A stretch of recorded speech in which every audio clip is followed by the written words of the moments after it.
Hello, everyone. Very nice to see you again. Greeting from Hong Kong. This is the panel 5 of the conference COVID-19 and Beyond, culturally speaking. The panel name is Science and Conscience.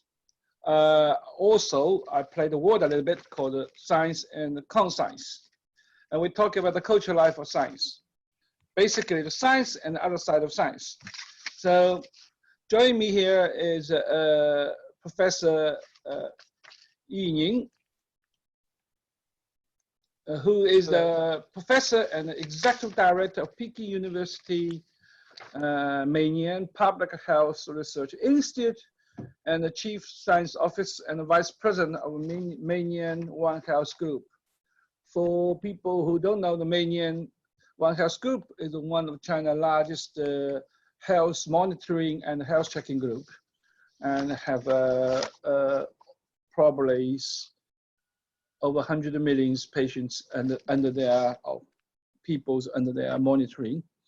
And another distinguished professor is Professor Joseph Wu, who is a professor in the School of Public Health at the University of Hong Kong. He is an epidemiologist, and he published a lot since the pandemic outbreak. And he published one of the first paper in the Lancet about the pandemic in China and also in Hong Kong, and have a huge impact. The third professor is Professor Daqing, who is from Imperial College. He's a full professor of anesthetics, and he is a BOC chairman and Macintosh, if I pronounce right, professor and the director of the biomedical master research course and the head of the research division of anesthetics and the pain medicines and intensive care in Imperial College. So here is and myself, I'm the vice president of research and development at Baptist University, Hong Kong. So we have 4 people here, and the formula will be each one of them will present 20 minutes, and then we will have 50 minutes for panel discussion, and then we will open the Q&A. So I will take the first position of the first speaker. So I needed to share my screen. So I have my 20 minutes.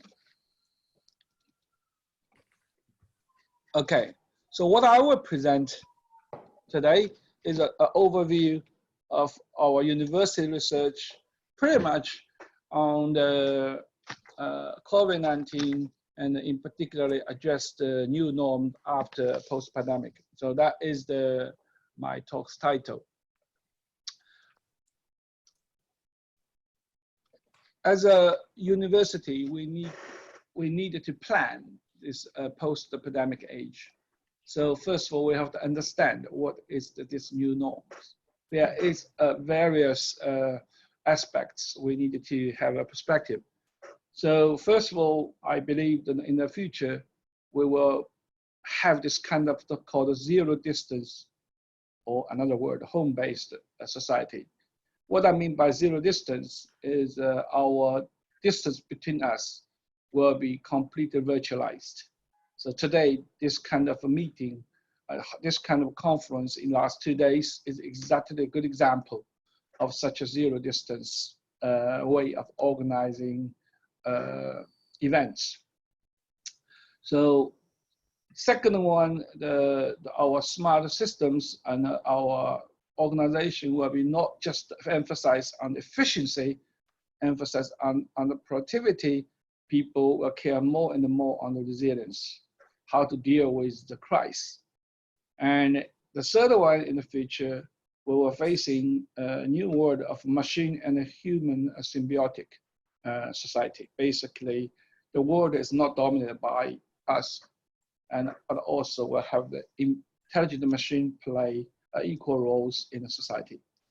And the third one we will call a health-centric life, which is it's similar like organization. Our life the healthy and well-being of life will become a major concern and the key factor of our whole and whole life. And then the third one's data economy. Well, the data will be a new capitals and a new social assets, and this will be create a new wealth and become a driving force of future economy. The last but not least is really the humanity side. So our humanity side in the symbiotic world will be really have the augmented creativity. Our creativity will be assisted by the machine, but on the other hand, the machine will provide its own creativity. So this is kind of our sort of one of the projections of the future to these 6 dimensions. So first of all, let's talk about this zero distance society. And the people now get used to really work at home. The zero distance concept and is really come from the rich connectivities among our human society, enabled by this 5G or in the future 6G, all this communication technology. But it's accelerated dramatically by this pandemic. So, and the people can really be forced, right? You always have some kind of nature force to drive you to change a particular life norm. So this time, the real change, right, in the world is forced by this pandemic, and people realize we really don't need to follow a traditional way of working, of communicating, of gathering. So this coming to this idea of the zero distance world. So the work will be, this is old sort of news now, and even now Facebook or other company all announced this. Basically, all this IT company will be pioneer in this direction. The people just will stay at home, work at home, right? This universities also starting to really offer the course online, but getting used to this norm, and the people thinking about the mixed nature. And then the university concept may change gradually. So, and this is really change our city life more and more from nowadays product driven and to the future predictable, and more talking about a society where people not necessarily work in the same place. So that was the sort of the first norms. And there's a lot of the research issue can come from here, and there's a couple of the projects we are now doing in the HKBU is already, address the issue here. One of the things is we're talking about here now is this BU Trace project. So this project is that we're developing decentralized privacy preserving contact tracing systems, which is announced a couple of weeks ago. So the key idea is we develop technologies which allow people to remember its context, but in their own systems, in their own phones or their own computer, rather than really send out.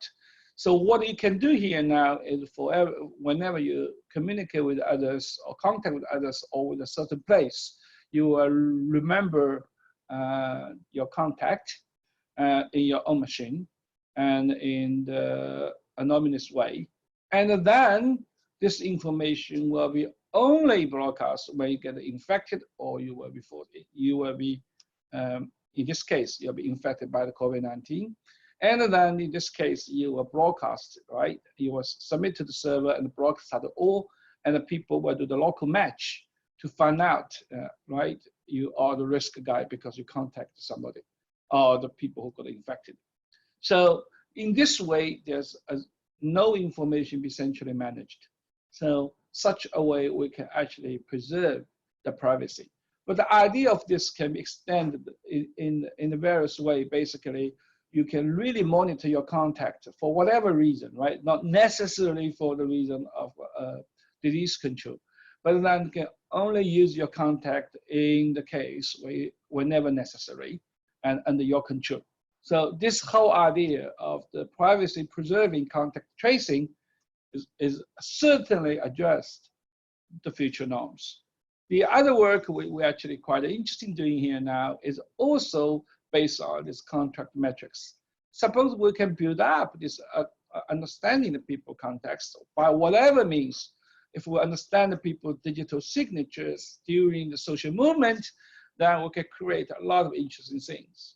One of the research we're doing here now is called the smart herd immunity, right? This herd immunity is quite well-known concept in the epidemiology, and which actually populated a lot by the Boris Johnson when he first time used this one as the UK's policy for intervention. Basically, what you can do here now is if you know in the context, thinking about it in the future, if you were to do the vaccine, you're not necessarily vaccine everyone, but you only need to vaccine people is those guys who actually acting as a hub of the communication. Because if you block them, then therefore, if they are not immune, then that is the whole system will be safe. So that is the kind of the smart herd immunity, a smart vaccine policy can be driven in a way by managing this contact metrics. So that's also, you know, move on from the context tracking to actually the resource optimization. And the second norm is the resilience-focused smart systems, which is, I think, was very important now the system organizes cities, universities, shops, factories, whatever social organization focus on performance, right, productivity. But that's not really enough. This time we actually be punished by being such a sort of the greedy. So really important here, we should not really thinking about, you know, how to have high performance, but we should think about the stabilities or the resilience. It's all cultural things. And what we're doing here now is that we needed to study, you know, how to build systems which have a concept of system health, right? System well-being, what that means. So come back to this work in the COVID-19 context. What we should really working on here now is to understand a system view of the epidemiology. So basic idea is, you know, what is the human behavioral factors, biological factors, environmental factors can come together. So here is the big modeling work. I think Joseph will talk a lot about this. I think he's a pioneer on this research, particularly when talking about the human interactivity, human behaviors. But we should really take into consider also the environmental factors and take into account also the biology. How do all the things combine together? That was actually quite an interesting project. One of the very interesting projects now, we will announce quite soon, and we start COVID-19 rehabilitation and lifestyle intervention. People pay great attention to the therapeutical solutions for the COVID-19 patients.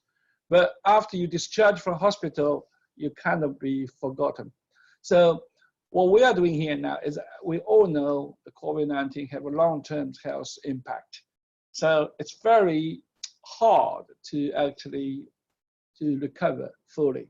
So in this case, we actually took a system approach here to leverage the great advantage in HKBU in Chinese medicine and sports science and metabonomics science. So what we're doing here now, we're developing a very unique program for rehabilitating the COVID-19 patients. This will be announced next week. So we will issue a citywide clinical trial program for this. And the third one is the machine and the human symbiotic world, right? So this is my firm belief, you know, the future world. We are not making decision by ourselves. This is really to do with the decision making. The decision in the future will be made by man and the human together, right? This is already happening when you're driving a car, right?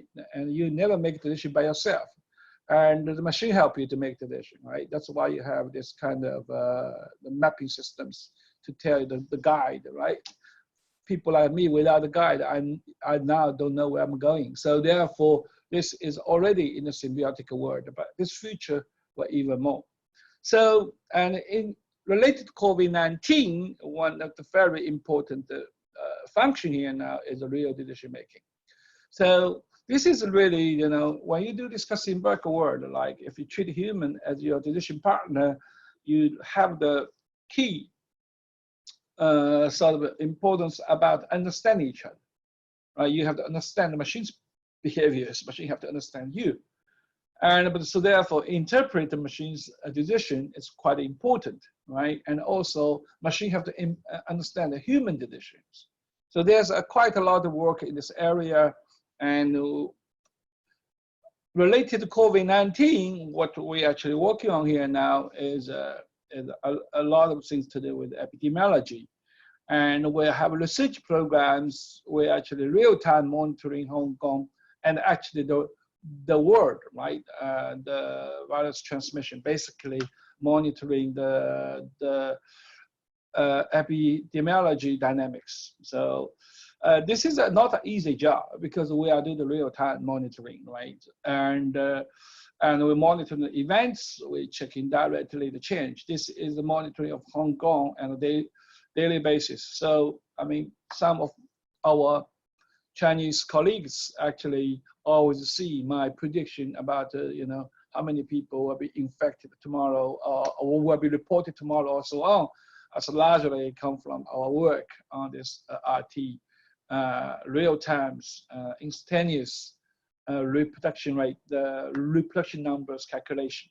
And the important thing here, what we are doing is try to detect, right, the events and detect the impact of the certain intervention policy. That's helping always the work we're doing. But also what we're doing here is about making the multi-agent system to simulate various behaviors. Here is simulation systems for modeling the efficacy of mask.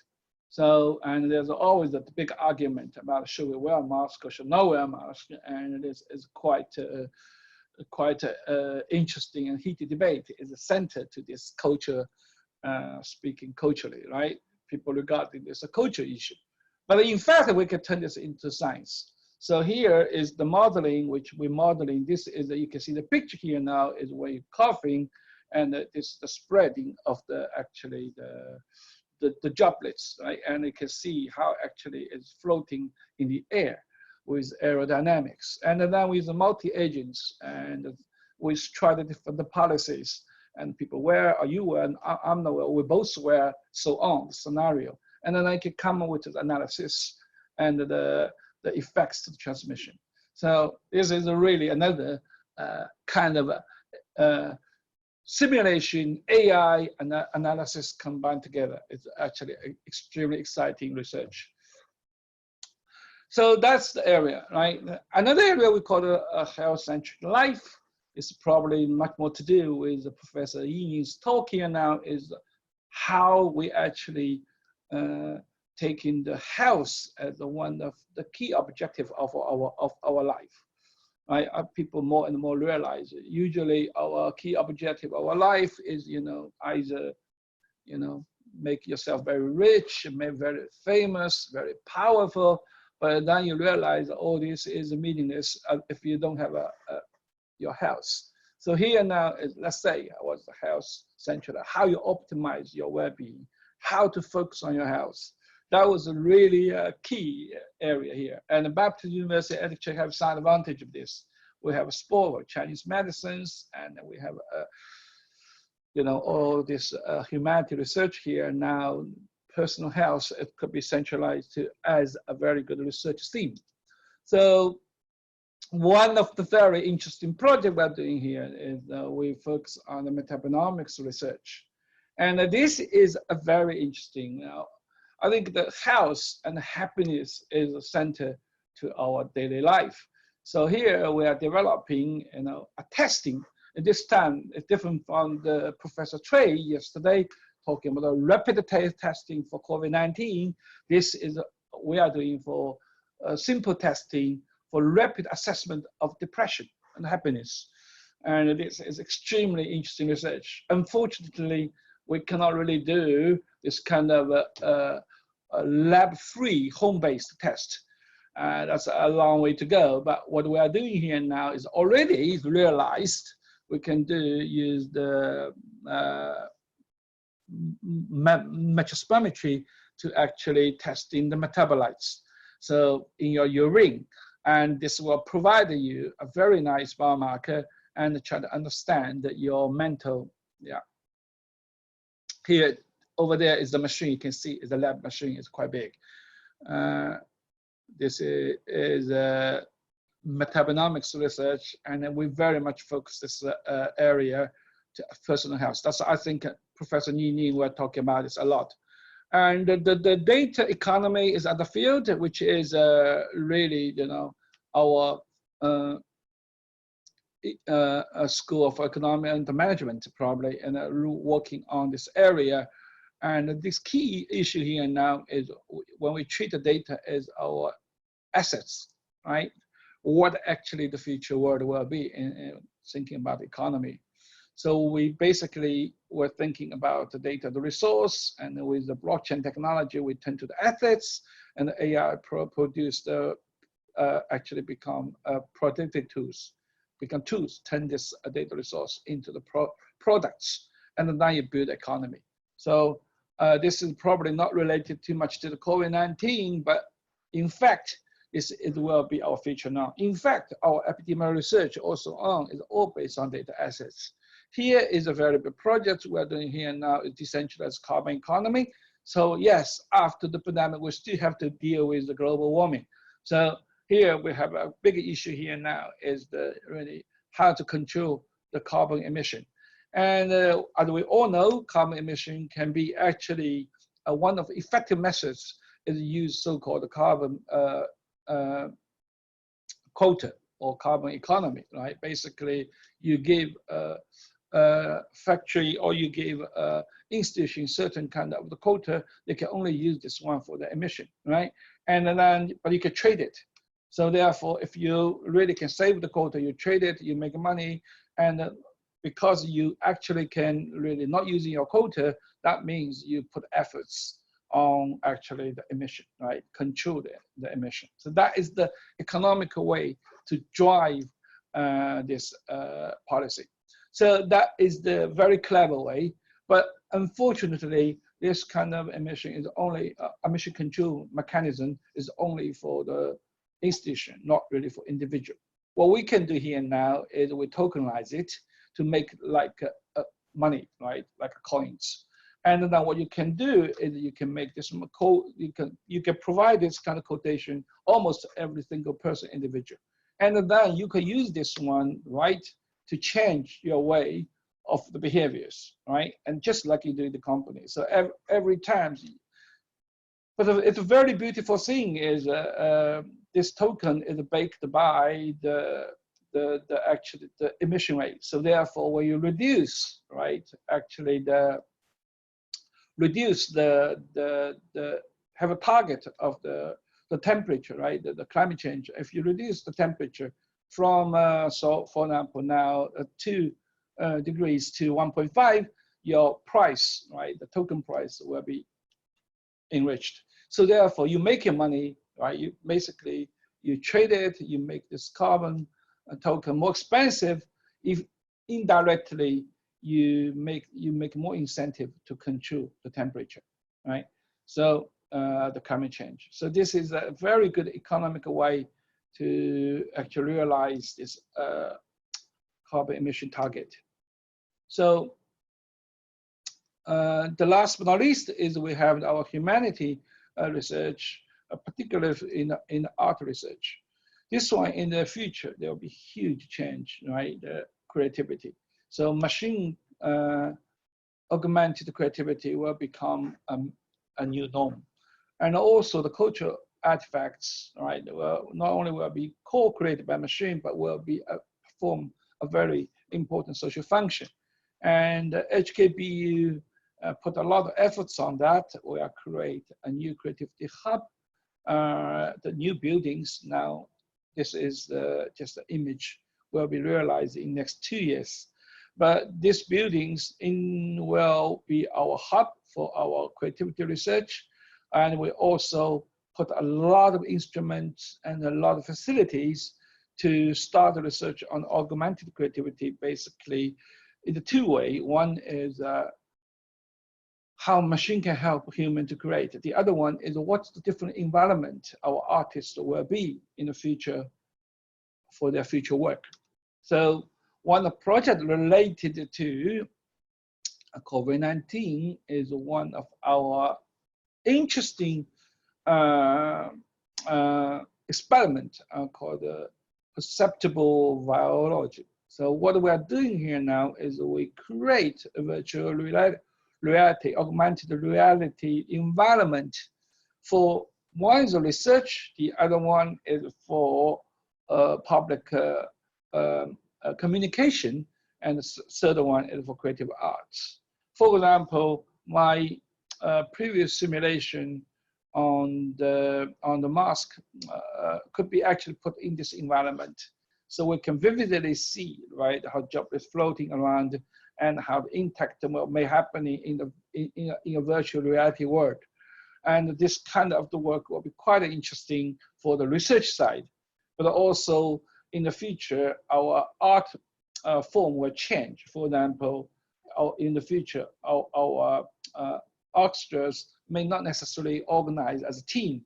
People may play in their individual homes and virtually organize it into a performance group.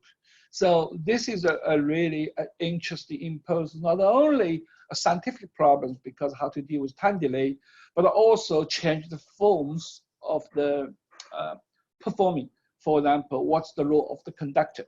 So all these things will be quite interestingly studied in such an environment. So conclusion, to put all this research, what I'm talking about, together into a systematic entity. So what we are proposed is the 6 interdisciplinary research labs, and it's cover all the area I'm talking about, right? Augmented creativities, computational medicine, system health, smart cities, smart societies, data economy, and also AI. But we are more emphasized on do correct things. So therefore we call it ethical and theoretical AI. So thank you. This is I hope it's 20 minutes. Yeah, thank you. So the next speaker will be Joseph, please. Now I should quit my sharing. Yeah. So I'm going to share my screen. Yeah.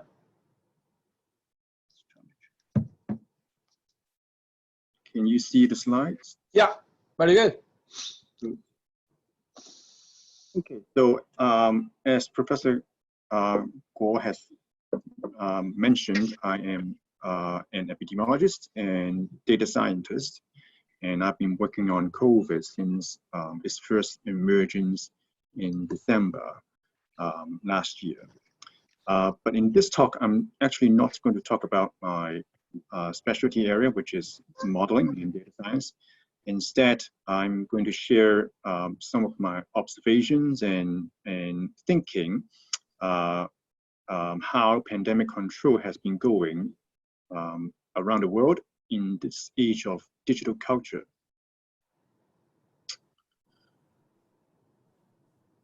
So Professor Guo has actually talked about a lot of the stuff that I wanted to talk about in my intro slide, which is, we are now in the age of digital culture, which means increasingly the online, offline boundaries in our everyday life are rapidly dissolving.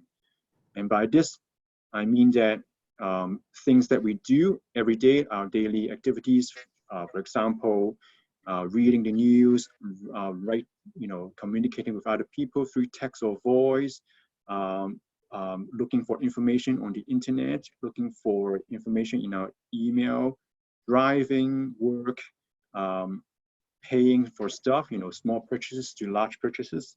All these things we do, when we do them, we almost now inevitably have to go through our digital devices, most likely our mobile phones or our computers.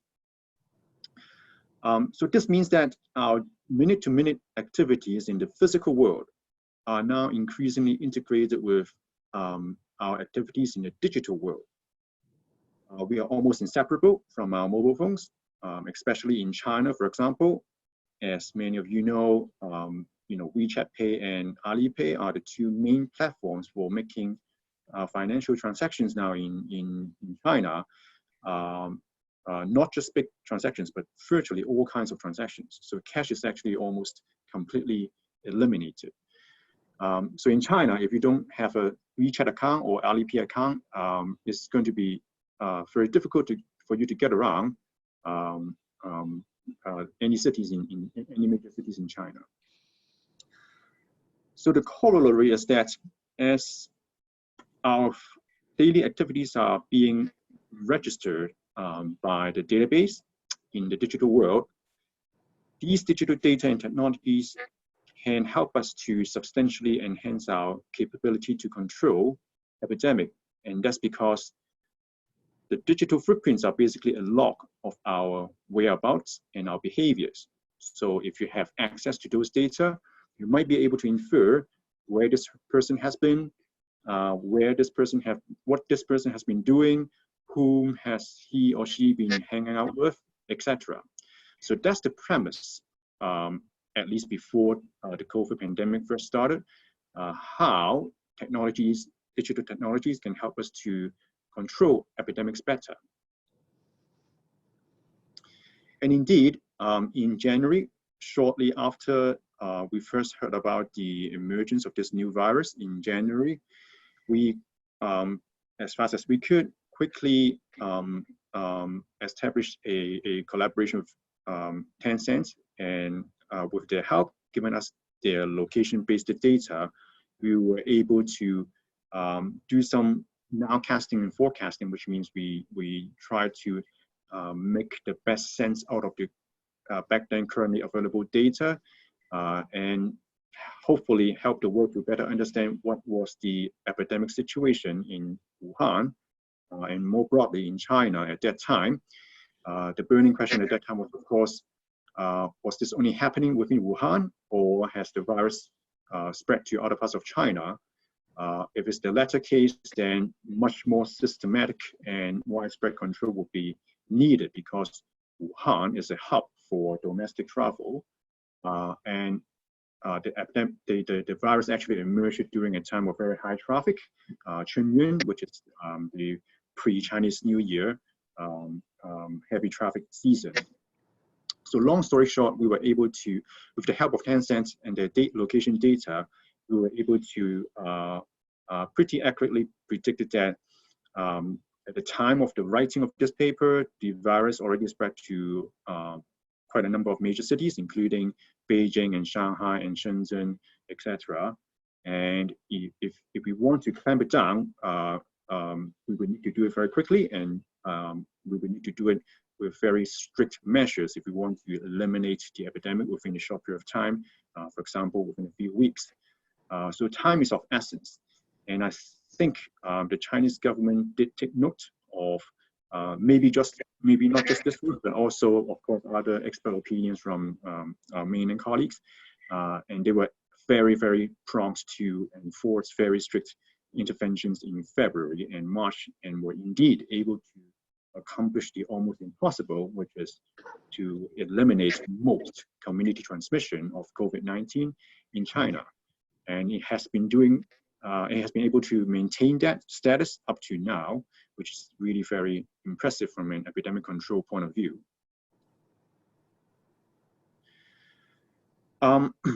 So by now, I think many of us are familiar with what we mean by digital contact tracing.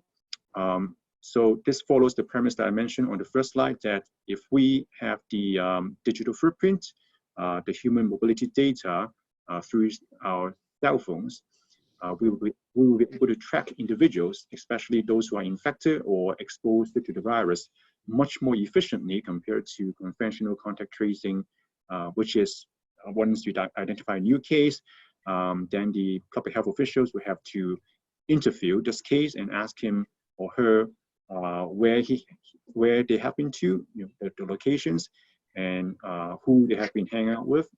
And then with this list of information, the public health officials will have to go after these so-called contacts, which might be on the order of dozens or even to hundreds, depending on where the case have been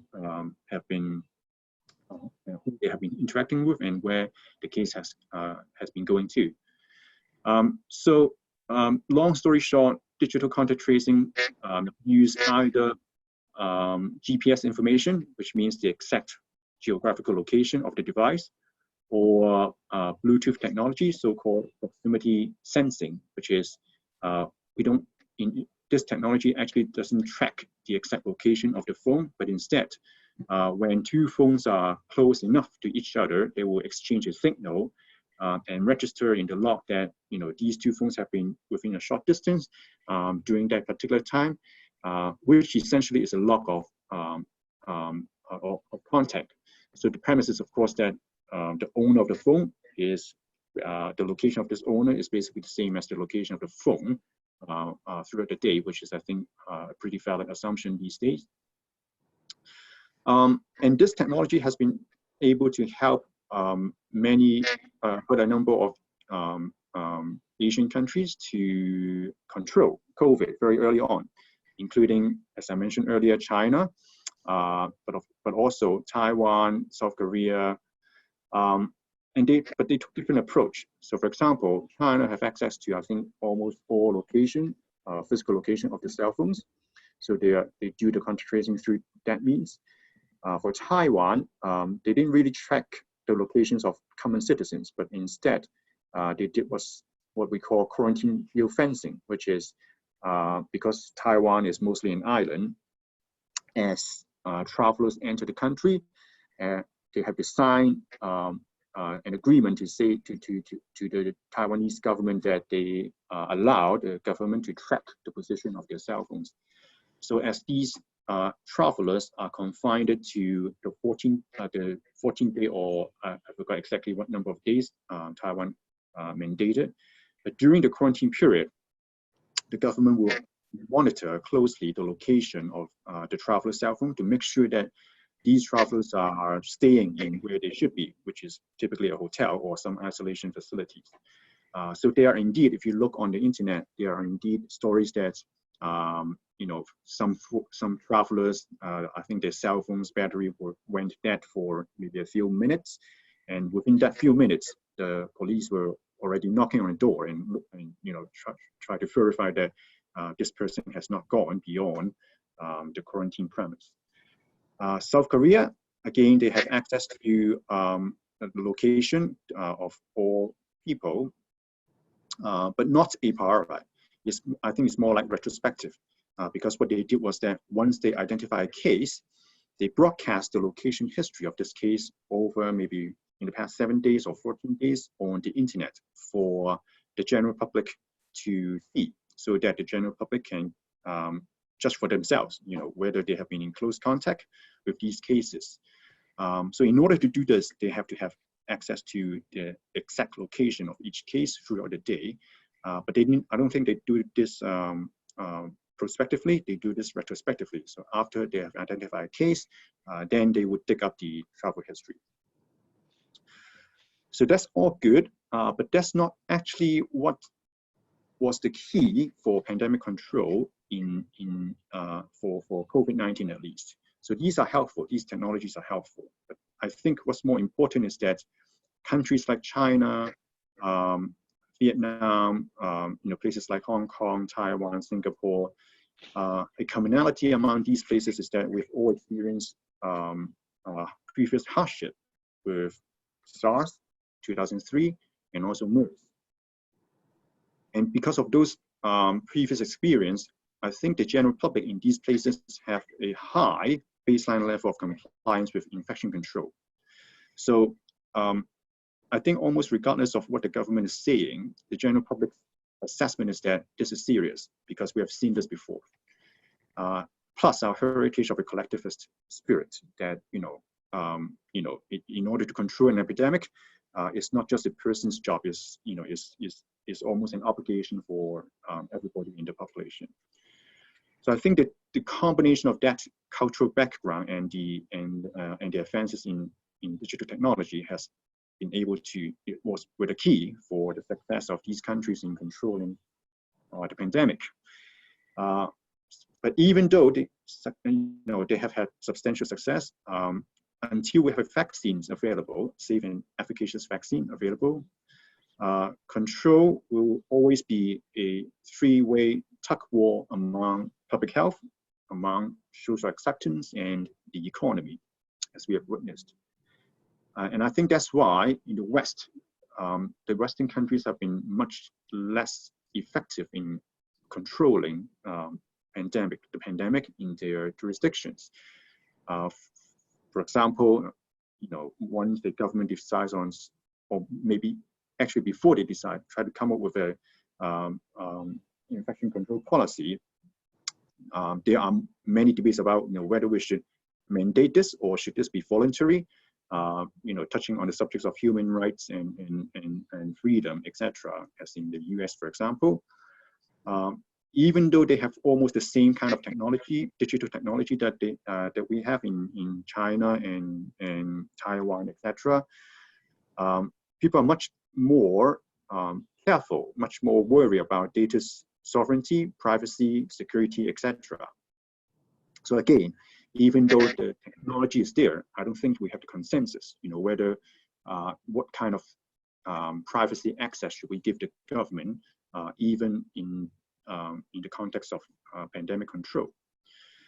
So here is an article in New York Times that our dean, Professor Gabriel wrote quite early on in April, sort of like talking about the difference between the East and the West, and how we should go about striking a balance among social acceptance, public health, and economy. Because we know that, okay, you can lock down the cities for maybe a week or so, 2 weeks, but eventually we have to lift it because it would take months, if not years, for safe and efficacious vaccines to be available. Now, digital advances is actually a double-edged sword. And by this, I mean that, of course, it gives us the ability to have faster and more information, but at the same time, as humans, we are now less able to manage this kind of like overflow and to evaluate the authenticity of this information. This is the so-called infodemic, which means that scandals, trolls, misinformation, disinformation, conspiracies, distrust and mistrust, all these things spread over the internet at unprecedented speed and scale. And here are just some news clip that I took from the internet. For example, people are still debating about the origin of the coronavirus, even though we have pretty good scientific evidence published already, strongly suggesting that this is basically of natural origin. This is a typical zoonotic event.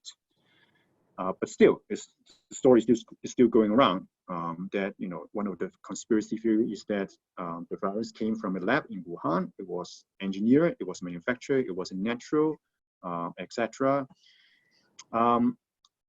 With the internet and the very efficient digital surveillance among everybody effectively, if the data owner wants to do this, the public can now see the sort of contradictions between what health officials say we should do in the public and what they themselves do.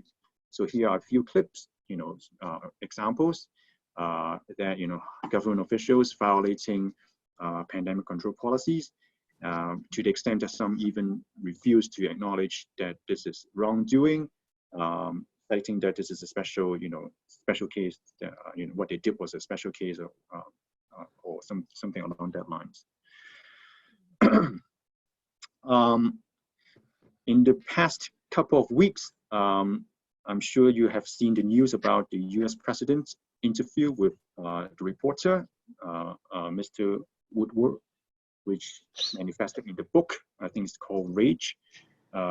Basically, I think that's pretty hard evidence showing that the president did have the scientific information back in February, March, that the coronavirus is a pandemic virus. It has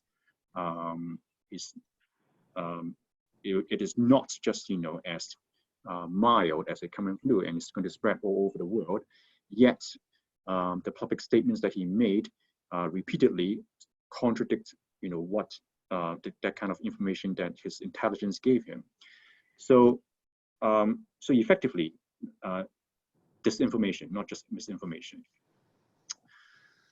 And we are again on the internet, as we browse through the internet, because there's so much information, we are less able to distinguish between what should we trust this piece of information, is this real, etc., etc. And it's not just happening among the common citizens, it's also happening among, for example, the tech giants, the billionaires in this case. The founder and CEO of Tesla has been making quite a number of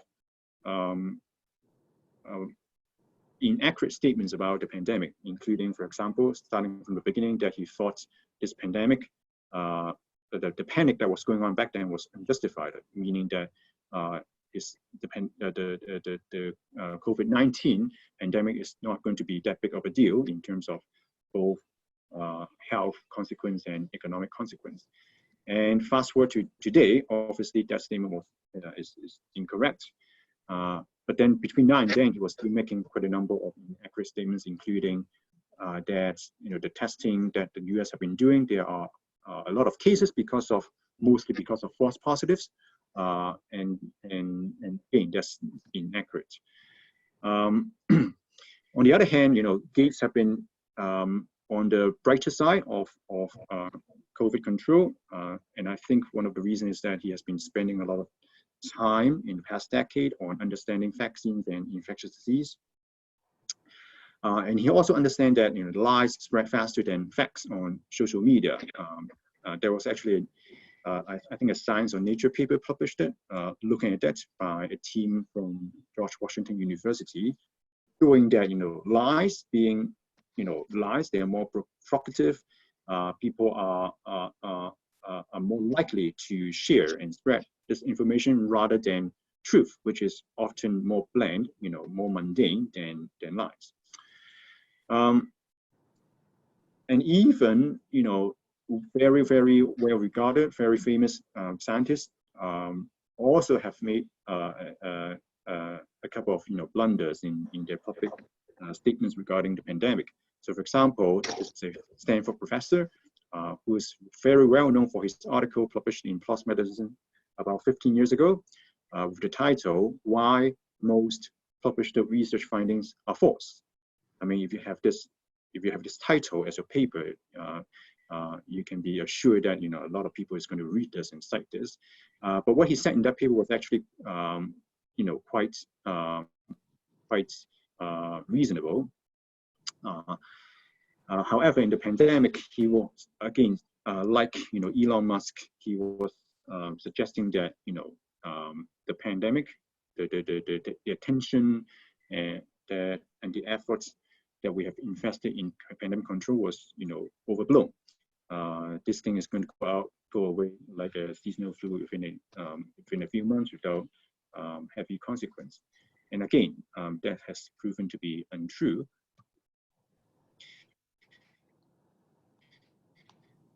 These are two articles, one in FT magazine and the other, I think it's the same, or from BBC, but you can look it up, Tim Hartford, published it very recently.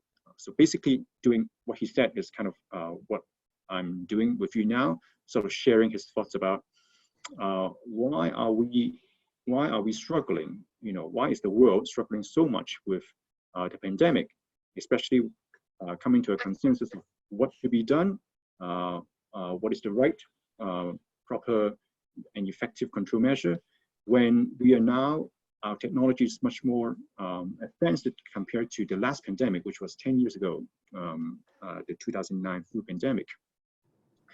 And I think one of the reasons, which I agree, is that we are humans and therefore we have feelings. And when we evaluate facts or information that we find anywhere, most often the internet, we tend to, the insights, okay, the message that we get from that information is not necessarily objective, but instead is a composite of the information along the text line and our own feelings and preconceptions. So for example, people would use this kind of like, I guess we can call it psychology, human psychology, to influence other people through what they disseminate, the information that they disseminate. So this is a sentence that I find I quite agree with from this article, which is, he said, today's persuaders don't want you to stop and think. They want you to hurry up and feel. So therefore, don't be rushed. Okay, especially when you are evaluating an important piece of information. And here are a few things that I learned about when I try to understand, why are there so much bickering, so much arguing on, for example, whether we should wear a mask, whether mask wearing should be mandatory, etc. How long we should remain locked down, whether we should close schools, etc., etc. So these are a couple of things that I would bear in mind when I evaluate information that I find on the internet, not just in the pandemic context, but in general. The first one is what psychologists call Dunning Kruger effect. So this was actually a scientific phenomena published in a journal, I think 3-4 decades ago. It's basically saying that a person with low ability at a certain task lacks the ability to realize that they actually are not good at that task. And we're not talking about necessarily that this person is less capable in the most general sense, but just in this particular task. For example, I'm bad at cooking. Okay, doesn't mean that I'm not intelligent. I'm just bad at cooking. But when you combine, DKE, this phenomena, in a certain context, for example, pandemic control, plus some actually real expertise in another unrelated area. And for example, taking the Tesla CEO as an example, he's of course very brilliant, businessman, entrepreneur, and have a lot of knowledge in electric cars and rockets. But that doesn't necessarily mean that he understands epidemic. But when he makes statements such as, the panic is dumb, or, whatever, it gives general people a false sense of, superiority and certainty in what he was saying. Okay, so this is the association between, what he's saying and his status in other contexts. And I think we have to be careful. When a person, however well regarded he is, when he is saying something that is beyond his knowledge, his expertise, and I think we should be more careful when evaluating what he's saying. The other phenomenon is psychological reactants, which I see a lot in my daughters. Basically saying that in general, people have the motivation to regain a freedom after it has been lost or threatened. And this leads people to resist influence of others. So for example, in the context of dealing with my children, I always wonder, I've been telling them not to do a certain thing many times, but still, without fail, every time they do it again and again and again. It doesn't matter how many we have gone through the cycles, it just keeps happening. And I think this is sort of like a reflective reaction that is embedded within our gene, that the more you repress them, the more they try to do exactly the thing that you ask them not to do. So for example, face mask wearing, quarantine mandate. I think we have seen a lot on the internet. If you go to YouTube, I'm sure you can find quite a number of examples that people refuse to wear face masks for many different reasons. Some of them are pretty ridiculous, but yet that's how they behave. And lastly, preconception, social norm, confirmation bias. So even with the firmest scientific evidence, we often end up ignoring those facts, especially those that we don't like and disagree with. And this tendency to evaluate evidence and test arguments in a way that is biased towards our own preconception is actually not only common, okay? It's actually quite often seen among even the most intelligent people. Again, as we have seen in the examples that I cited in the previous few slides. And I think this is not a one-off thing. You know, misinformation, disinformation, distrust, mistrust, conspiracies. It has actually been happening in the past in the context of vaccine hesitancy, which has been listed by the WHO in 2019 as one of the top 10 threats to global health. So vaccine hesitancy means even though people have access to safe, scientifically proven, safe and efficacious vaccines, they refuse to accept them for many different reasons. So this is not quite as far as extreme as anti-vaccination. This is more like the general, you know, hesitancy rather than the active opposition to vaccination. But this phenomenon, this trend has become an epidemic. It's increasing in many different parts of the world, especially the West, and it's precisely the problem with infodemic that I just talked about. So, for example, before the pandemic, in the past year, 2018, 2019, there are still, you know, misinformation about measles vaccine, MMR vaccines, spreading on the internet, spreading among different religious groups, to the extent that the tech giants, for example, Facebook, Twitter, Google, have been mandated by the CDC and other government officials to do something about it. They need to do something in order to filter false information, disinformation, anti-vaccination content from their platforms.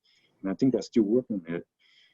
But then, as you have witnessed it in the pandemic, it's not just specific to vaccine. You know, almost virtually any topics that can be used to polarize people, you know, sort of like segregating people into different groups with opposing views, is vulnerable to this kind of infodemic. And I think health is one of the hot areas for this to happen, and that's because health is, like Professor Guo said, the most important thing that we need to pay attention to for everybody. So with that, I close my session and hand this back to the host. Very good, thank you. Excellent talk. Yeah, thank you. And if you can leave the share mode, and we can have another speaker. The next speaker will be Professor Yike from Peking University. Professor, please share your screen. Thank you, Joseph.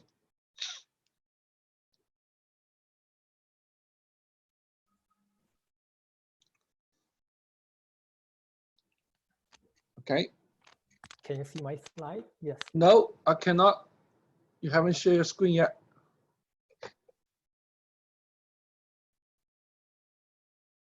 Right.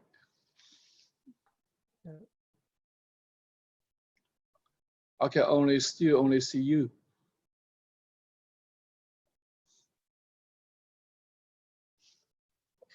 Should be a buttons in the green button. Ah, great. All right.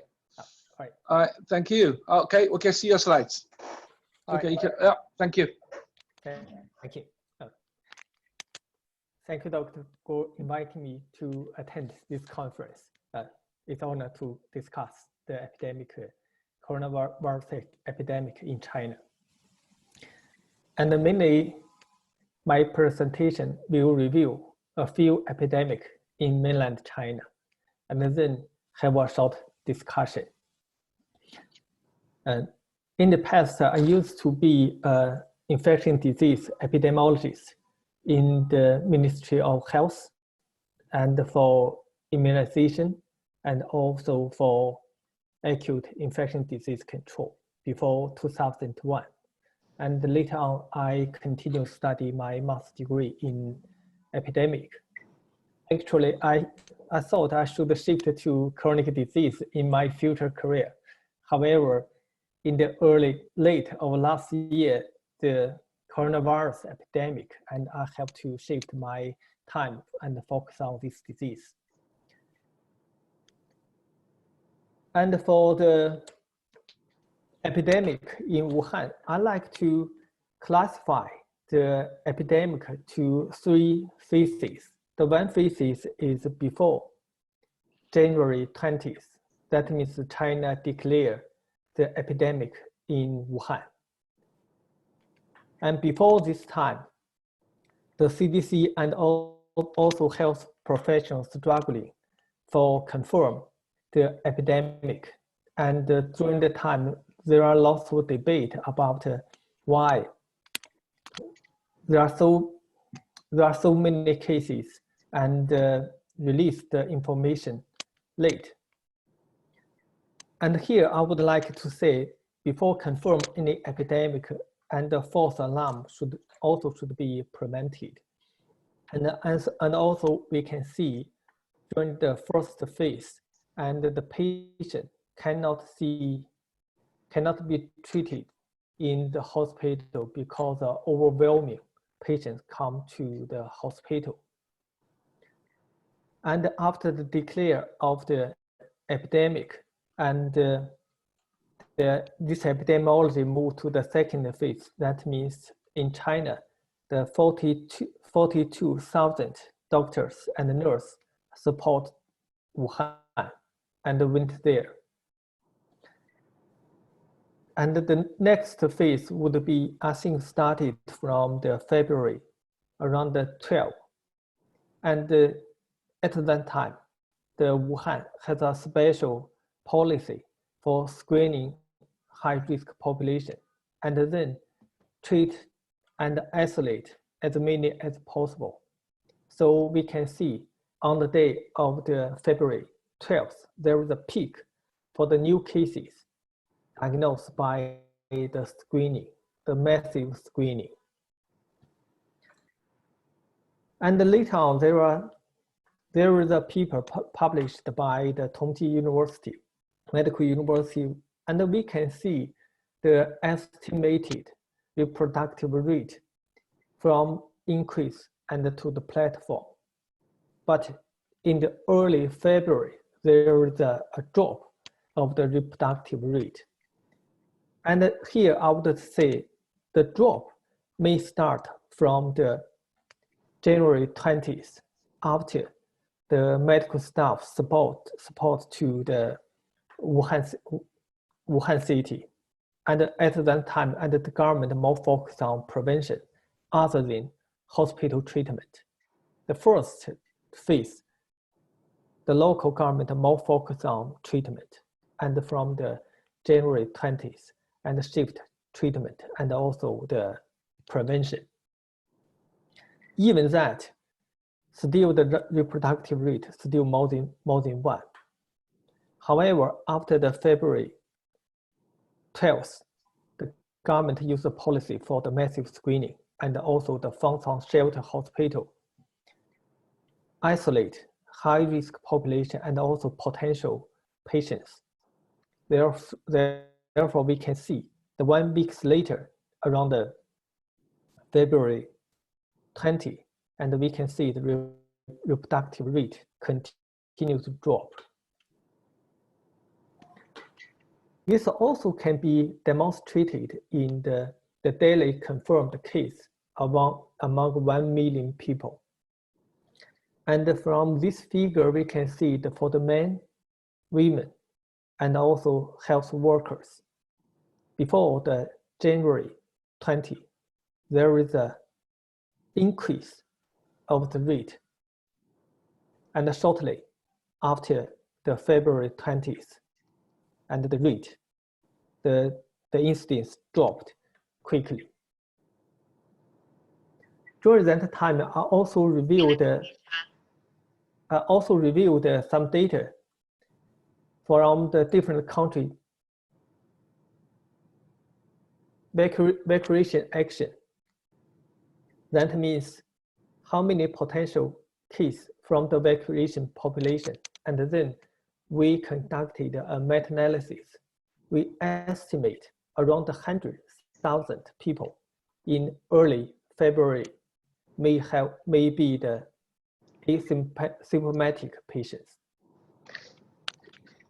It's a huge number.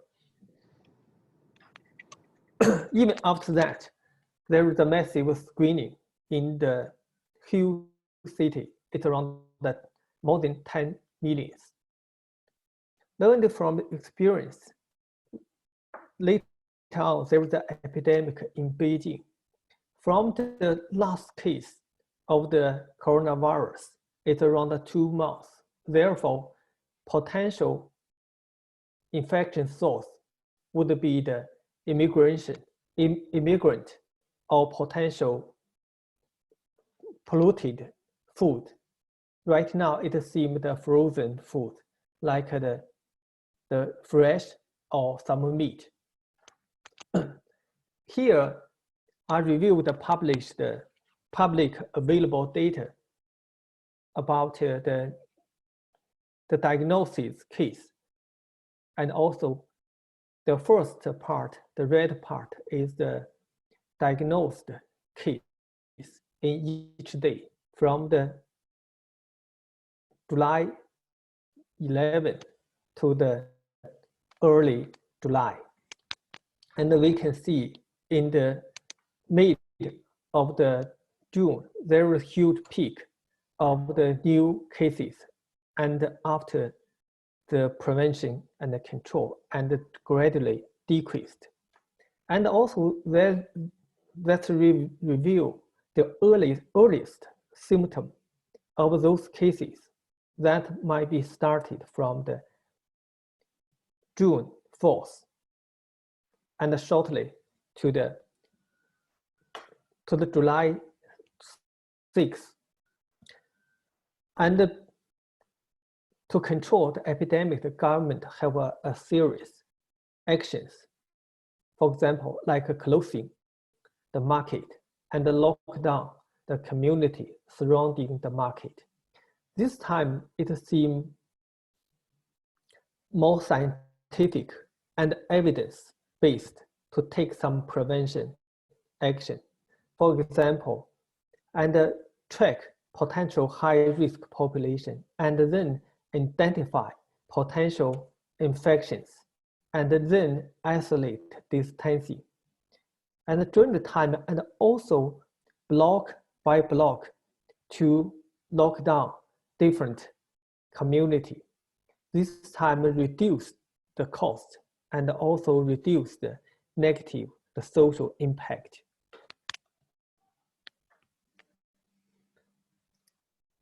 This map shows the epidemic from the Xinfadi and also the whole city of Beijing. And here we can see almost we limited the epidemic around the Xinfadi and also a few districts. I think here is very success for Beijing, the low cost and also the reduce the negative social impact. And at that time, I live in the Haidian, and almost my life is had no impacted by this epidemic, and we can have a normal work and commute.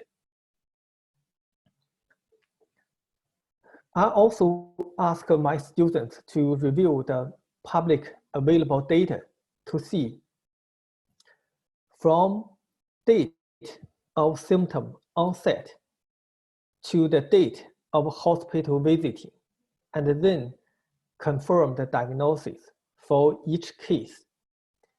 And from early of the June 4th to the mid of the July.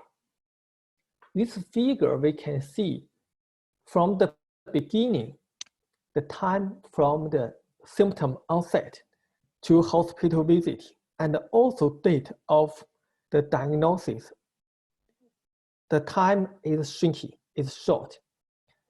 It's demonstrated that if the treatment and also the diagnosis and the prevention measures are very effective. And at the top of the figure, we almost can see from the hospital visit to diagnosis, almost just 1 or 2 days. Therefore, we can well control the epidemic, especially for those patients spread to other high-risk population.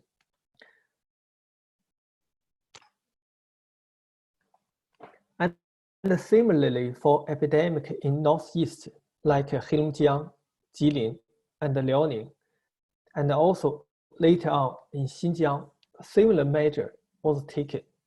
However, we have to think about the prevention, how to balance with the negative social impact.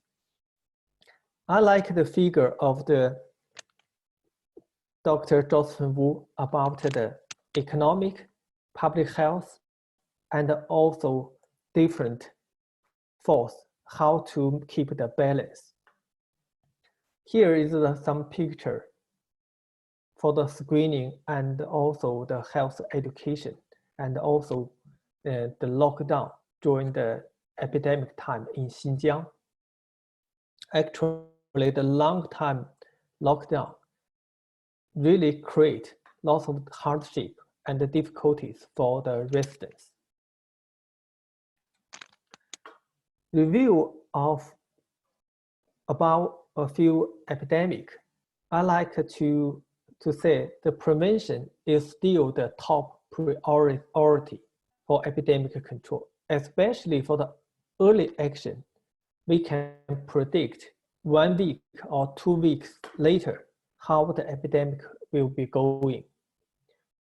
As an epidemiologist, I review the treatment. It's part of the prevention. It's not unique, especially for Wuhan. At the beginning, more medical staff more focused on the treatment of patients in hospital. However, did not shift the priority to the community prevention. Therefore, we can see the quick increase of the new patients, even doubled, tripled in a very short time. And also another part is the cultural background should be discussed. In China, we track each potential high-risk population and then have a special policy for them. This policy may be not accepted by other countries. However, here, I would say the most simple, especially traditional prevention strategy, are very effective, should be take more priority, especially the infection source should be isolated or distancing. And then, no matter lockdown or through the education, I think education might be have the low cost to block the transmission and also susceptible population. Here, especially for the elderly and the people with chronic disease. Review of those evidence, I would like to say China learned some experience. I would say maybe just lessons from this epidemic. The one is the prevention should be the top priority, even more important than hospital treatment. The early detection and the diagnosis, the patient have a better treatment, and also reduce the burden for medical resource. The third part is to protect the weak population, especially for the elderly and those with chronic disease. And for the global wise, I would say the effective. Right now, it seems the epidemic was reduced in some country, especially the Western country. However, I would say this was resulted from the distancing, the mask use, and the other preventive measures, and also the coordinate medical resource, how to release the epidemic and also the impact. Still, it's a mystery about the temperature, whether temperature is another important factor for this epidemic. But if we learned from the SARS control in China, we cannot exclude this huge risk factor. And for prediction of future epidemic, next summer potential would be the turning point for COVID-19 control, especially the vaccine may or may not success. And no matter how, the people more focus on the early diagnosis and the treatment, especially for prevention. And the whole society improve the response with experience. Another part is we already form a new norm, like we working from home and the telecommunication and many other lifestyle. This created the new norm may reduce the reproductive rate in future. Learn from experience from other similar disease like MERS, Ebola, SARS, and polio. If we cannot control, eliminate, or close to eliminate the disease, like to close to 0 case, anytime potential will have another new epidemic, create the new emergency response.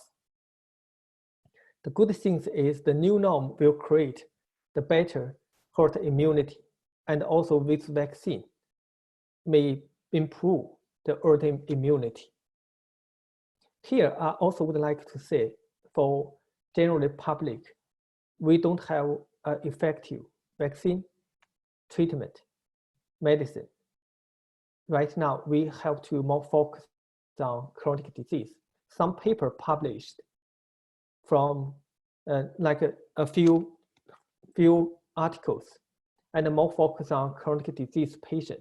Looks like a chronic disease patient more likely to get the coronavirus disease. And also if they become the case fatality are dramatically increased.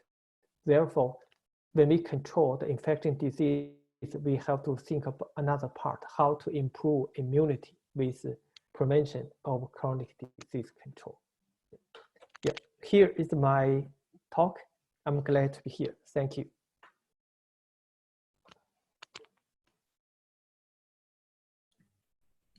Dr. Guo, you are muted. Turn on. Okay, thank you very much, Professor Ning. So the last but not least, Professor Ma Daqing, please. Yeah, let me get my slides on. Can you guys see my slides? Yeah, Yes. please. Right, okay. Many thanks to all of you.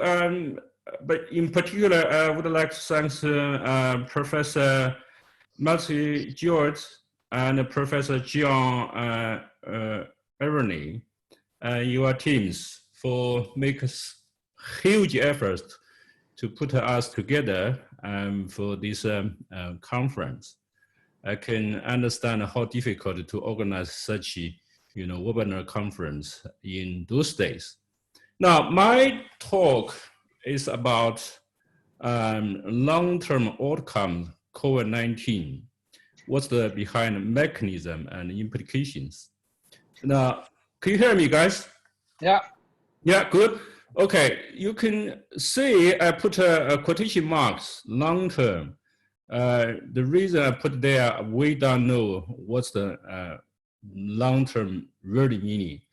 First, how this pandemic will be lost, we don't know. How the long-term impact on patients, or do some patients can recover from this infection, but the pathologic changes in their body, we still don't know. So long-term can be last a few months, few years.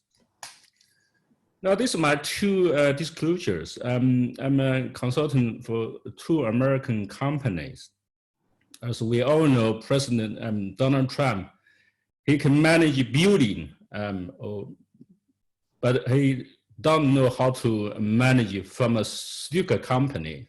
Need a British Chinese to help him to look after those 2 companies. Anyway, so there's nothing to do with this talk. There's no conflict of interest, in fact, in today's talk. Now, what I'm going to, within next 20 minutes or so, and just talk about coronavirus. In fact, I'm not a virologist. I just read some paper from the internet to share some information with you. Talk about how this virus infects our human. And this infection, how, on Earth, how badly damage our body system. What's the conclusion, implications we can learn from this talk. So I put 2 objectives for my talk. Really, the first is to understand disease pathology. It is definitely it's a very bad disease, can kill many people. So really, my talk is to inform public what's the importance of prevention from infection. So in this regarding, I noticed that to this, the audience are so diversified. So I just give a very general public language rather than medical terminology for my lecture. So coronavirus, it is an RNA virus. It's quite special, RNA virus. So far, we know there are six of them are disease-caused virus in the world.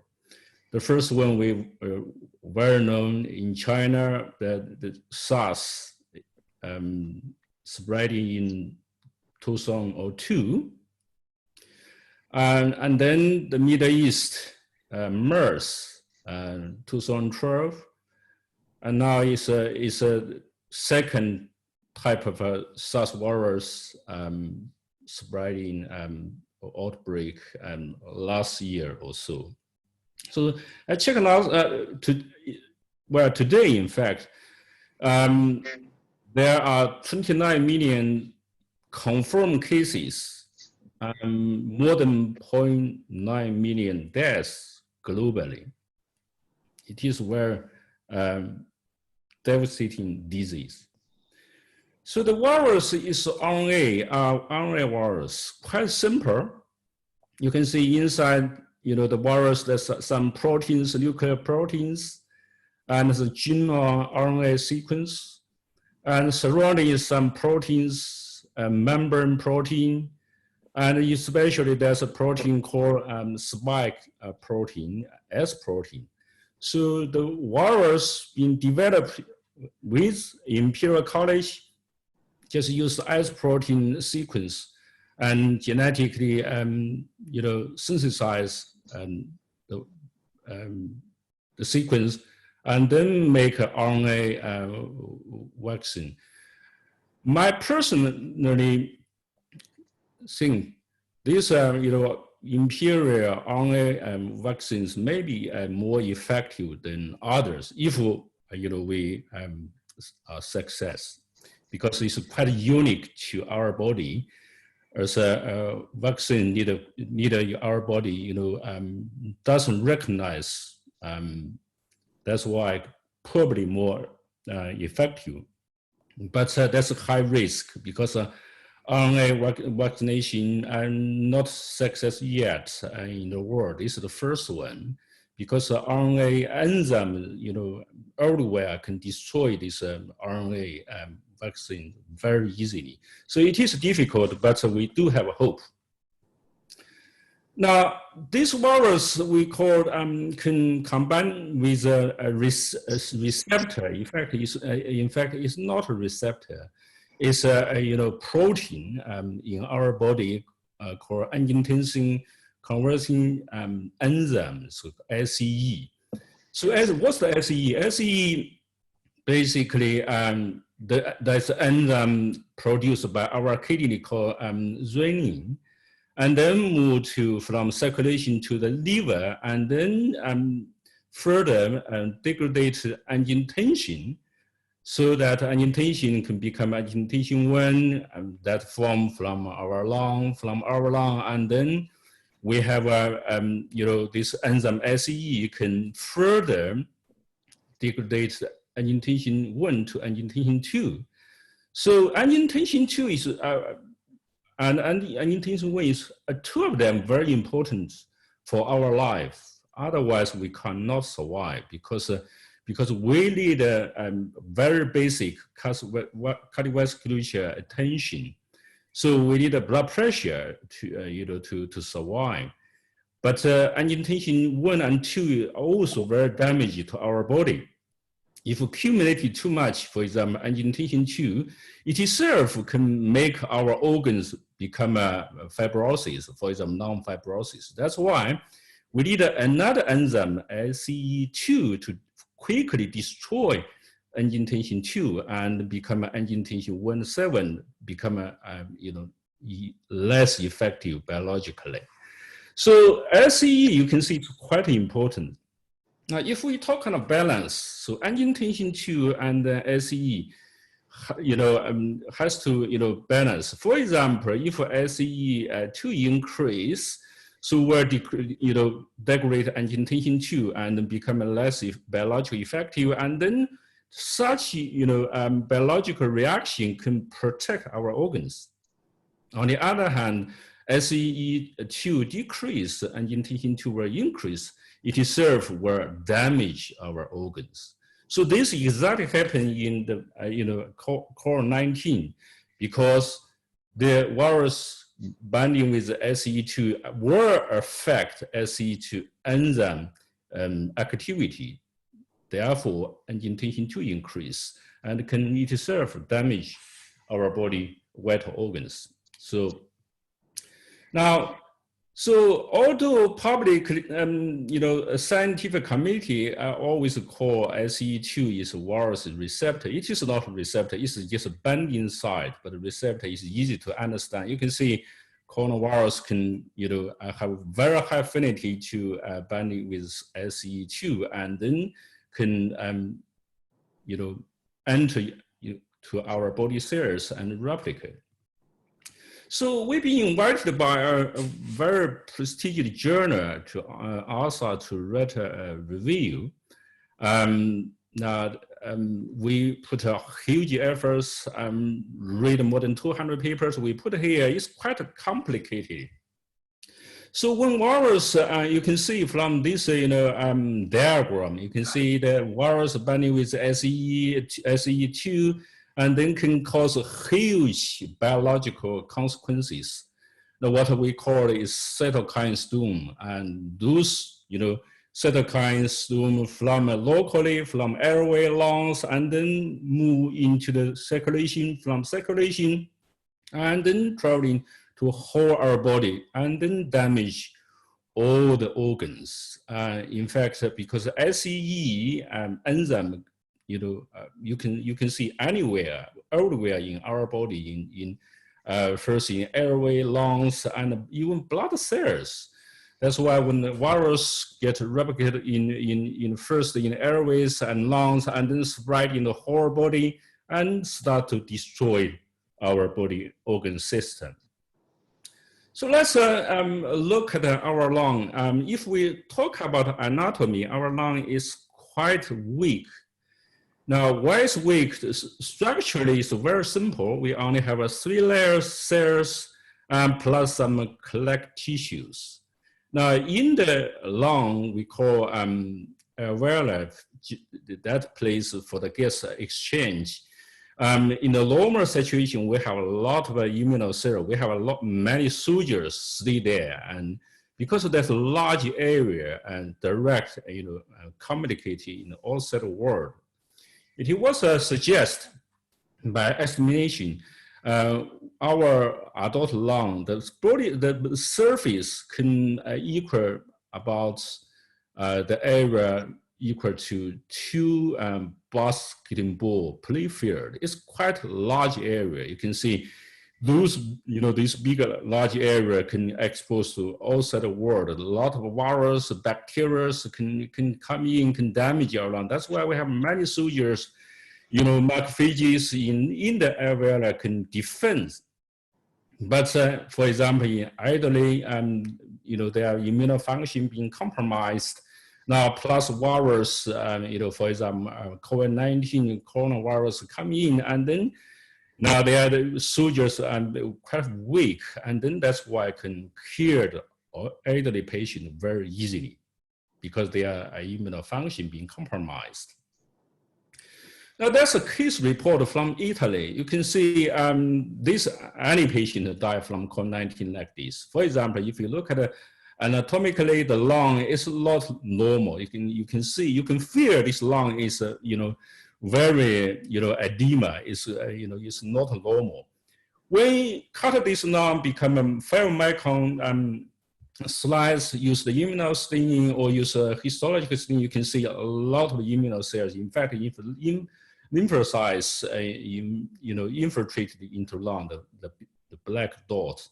Now, because the virus got here, that's why our body autonomic response really gives some antibody. Lymphocytes, for example, beta lymphocytes produce antibody, can defend this virus. That's why a lot of lymphocytes infiltrate into our lung, and you can see the lung get damaged and bleeding in the vasculature, and the whole lung being damaged very clearly in the macro graph.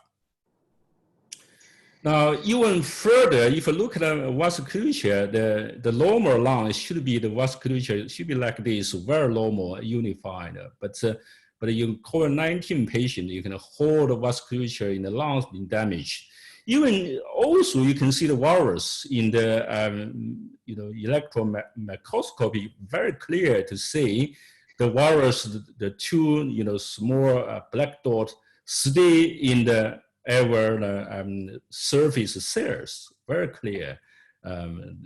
This patient died from COVID-19. The whole lung being damaged. Of course, he or she cannot survive. Now, if we talk about our body as like a machine, of course, it's far more complicated than a machine. The body organs, communicate each other very well. We call crosstalk.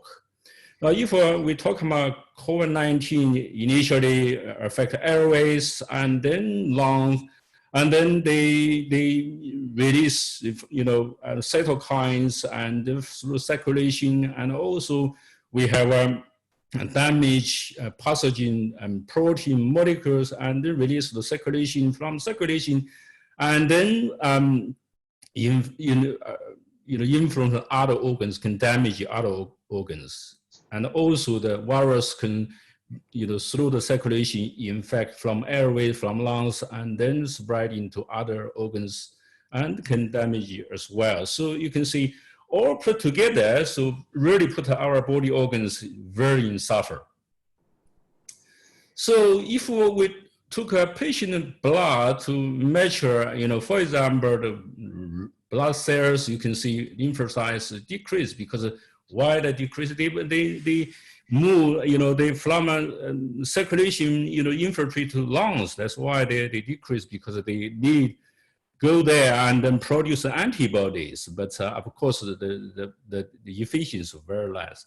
And you can see the all back, all the body is not normal. Suppose should be not increased.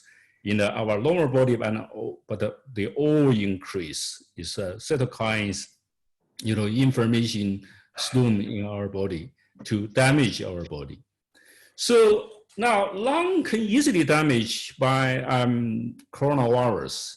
Other organs, as I said, organ crosstalks happening every single day, every single second in a normal situation and also in a pathological situation. For example, one patient from Italy, only 50 plus years old, very healthy lady, in April, and she feel not very well, but the symptom very mild. I just have a dry cough. Few days later, about 1 week later, this lady cannot, stand up, can lay down in bed, and then she admits the hospital and the doctor to check their electrocardiography. You can see this is very, to a doctor like me, I can immediately see this is not normal, because the trace recording from our legs, from our arms, the electro amplitude should be very high rather than this low. Now, if we see the electro signals from a chest, you can see a lot of what we call ST and segments being elevated. Normally should be not as high. So it really is her heart being damaged. Now, if you use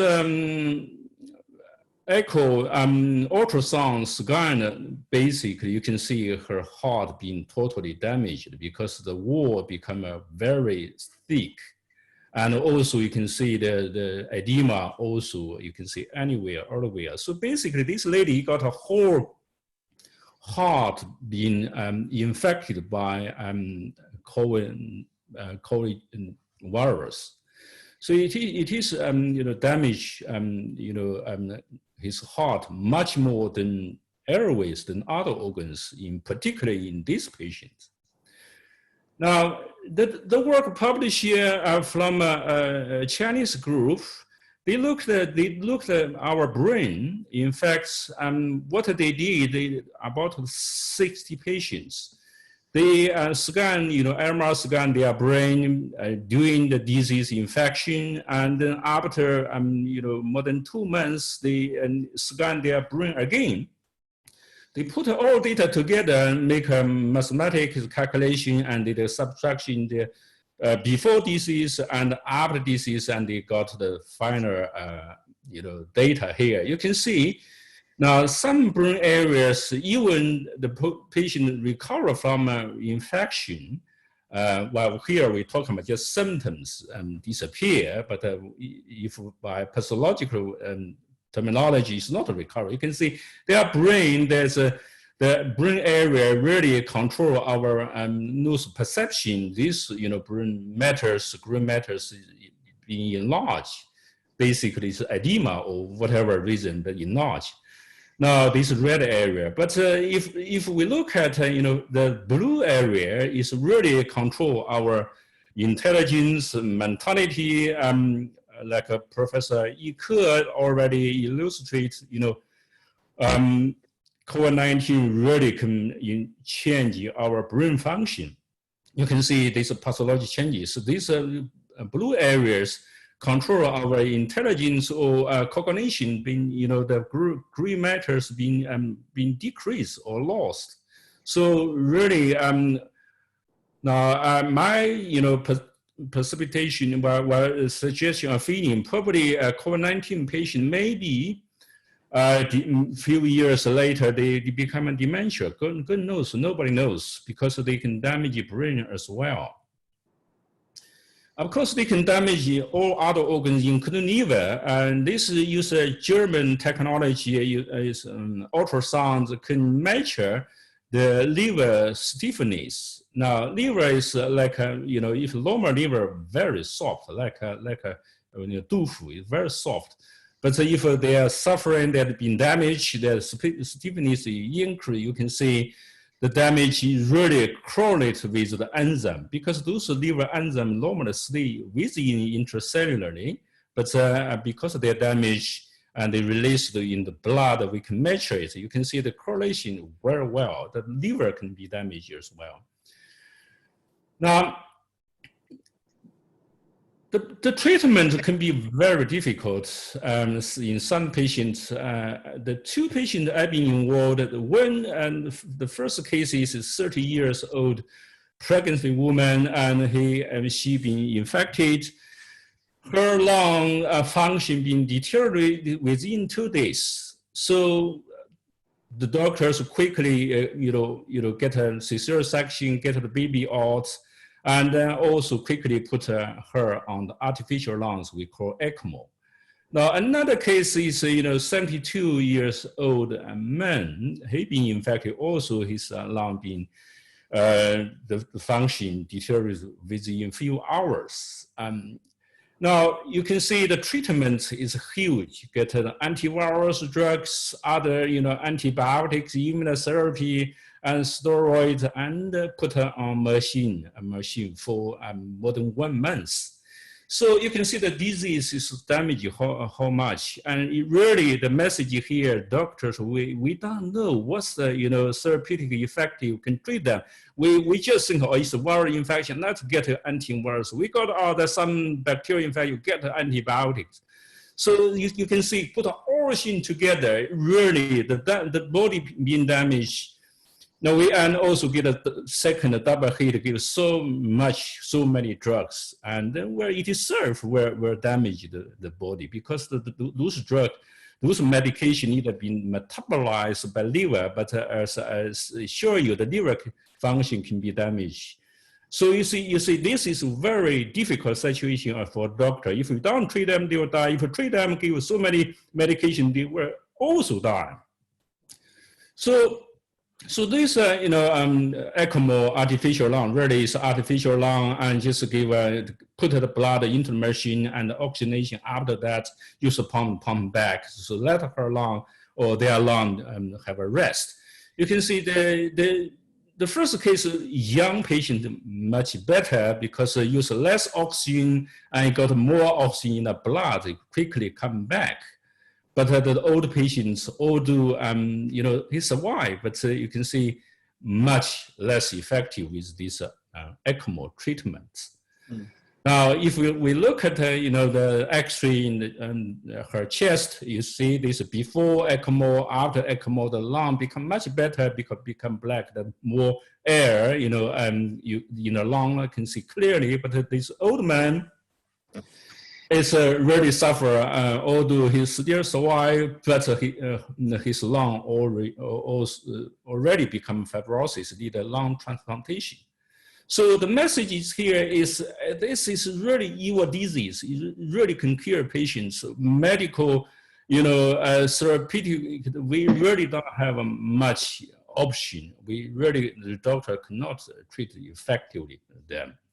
So if we look at larger patient numbers, this disease become a very terminal stage. Their lung cannot function, cannot keep patients alive, and put on artificial lung. And you can see the death rates about 40%. So it is really killing. Even use artificial lung. This is the last measures doctors can be used, but still cannot let them alive. So really, as I put in my lecture objectives, really my lecture is for informed public. We really need to prevent infection rather than treat infection, because the infection, mild symptom patient, we don't need to treat them, but the severe symptom patients, we have to treat them, but we are not very effective to treat them. Professor Mark, you should pay attention to your time. We are out of time. Nearly finished this last slide. Really, I'm Chinese, although I'm British. You can see Chinese. We are very good in the past. We built up a wall, a great wall. But the Great War is military use is useless. It's rubbish. My personal comment anyway, it's useless. But for COVID-19, it's very bloody, effective. We have to build a wall in our body. What's the sense to build a wall in our body? Really, you can see we go back to March. By the way, Professor Yike and I organized a, scientific gathering in, I couldn't remember, 14th of February in Royal Society. Joseph is one of the keynote speaker. So at that time, I thought, wow, this disease doesn't matter only in my home city, in Wuhan, in my home province, doesn't matter. And I later realized at that time, our close colleagues, Neil Ferguson, said, after 1 month later or so, we're spreading to the whole world. I was thinking that's probably bullshit. Never happened.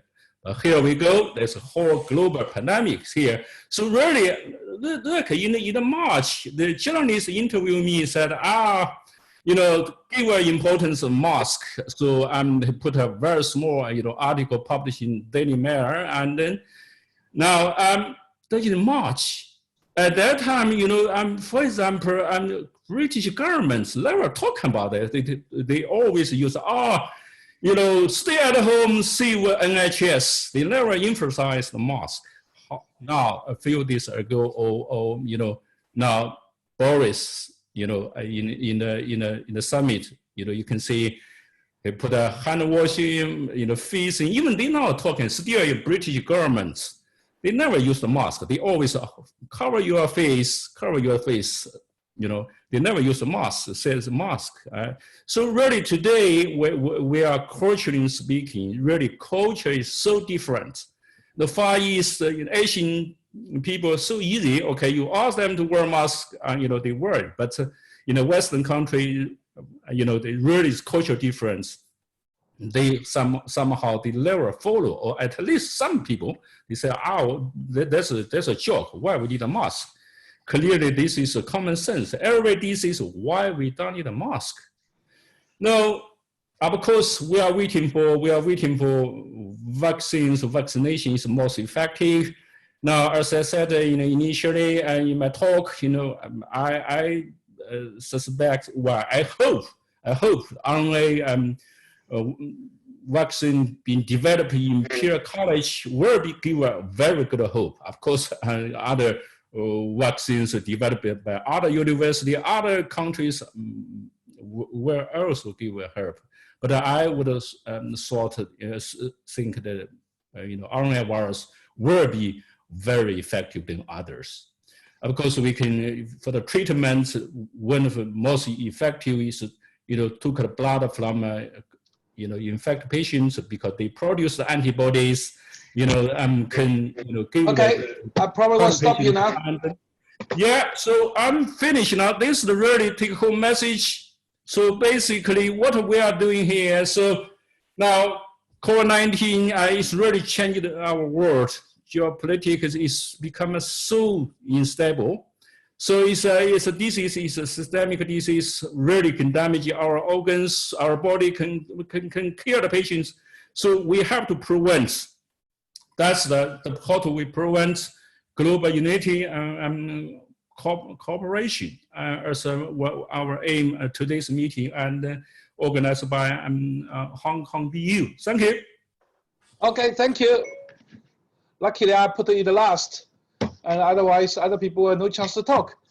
But anyhow, so we are now run out of time. But what I do is we still need some panel discussion. I will prolong this session for 10 minutes. So we do the panel discussion combined with the question and answer. For anyone who have the questions, and please just input. I opened my QA box. I can see the question. Now we can start our discussion anyway, okay? So I think all the speakers had a quite informative talks, and we learned a lot from all aspects, from the digital cultures, the future norms, and talking about the Chinese three good example in China, which is with the 3 waves, and then and get the biological education from the Professor Ma, and he did a great work on talking about the post, sort of the, you know, the long-term impact. I think this is a really good knowledge for me.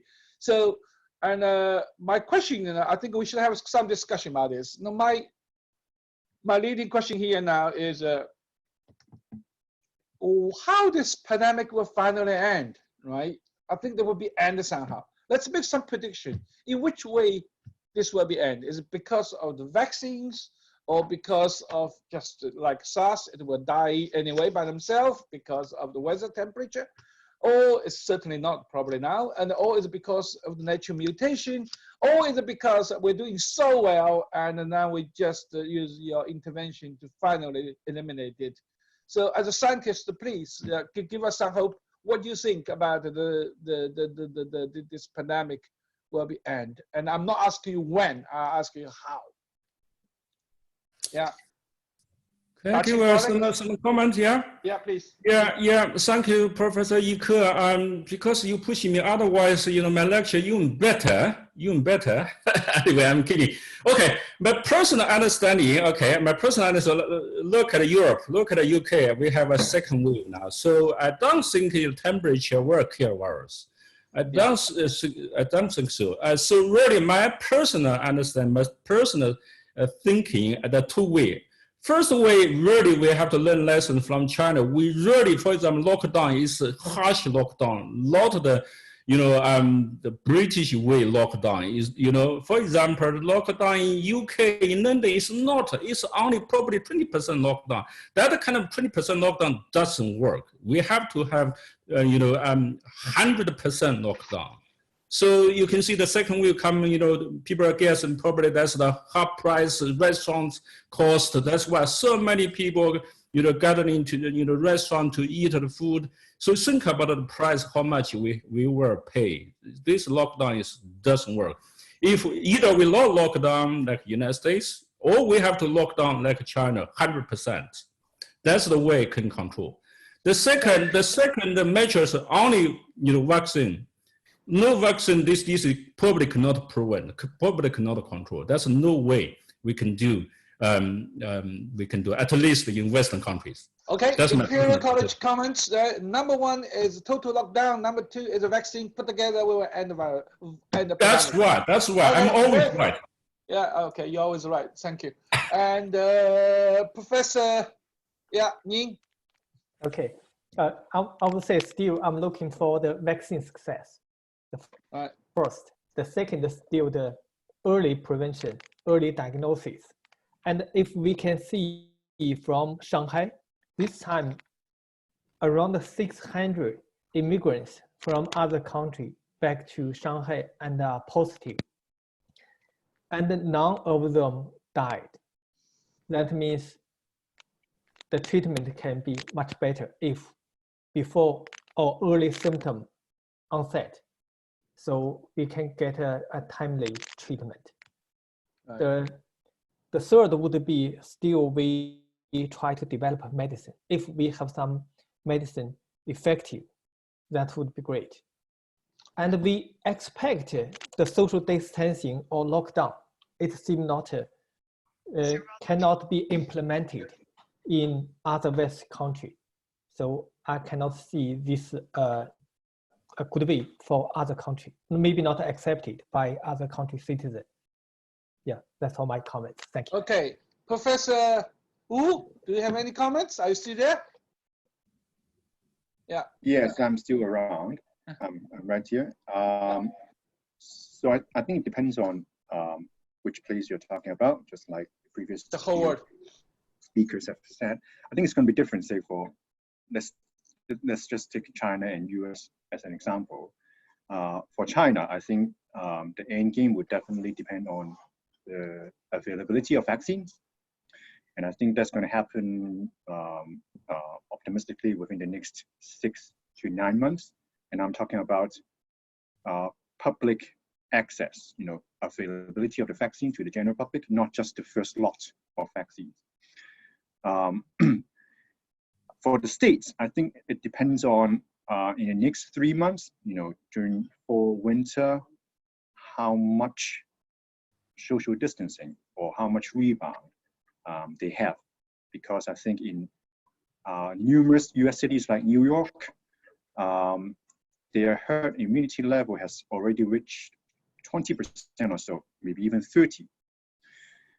So if in the coming winter they have another wave, I think it's going to be more moderate than the first wave because they already have this 30% herd immunity. Yeah.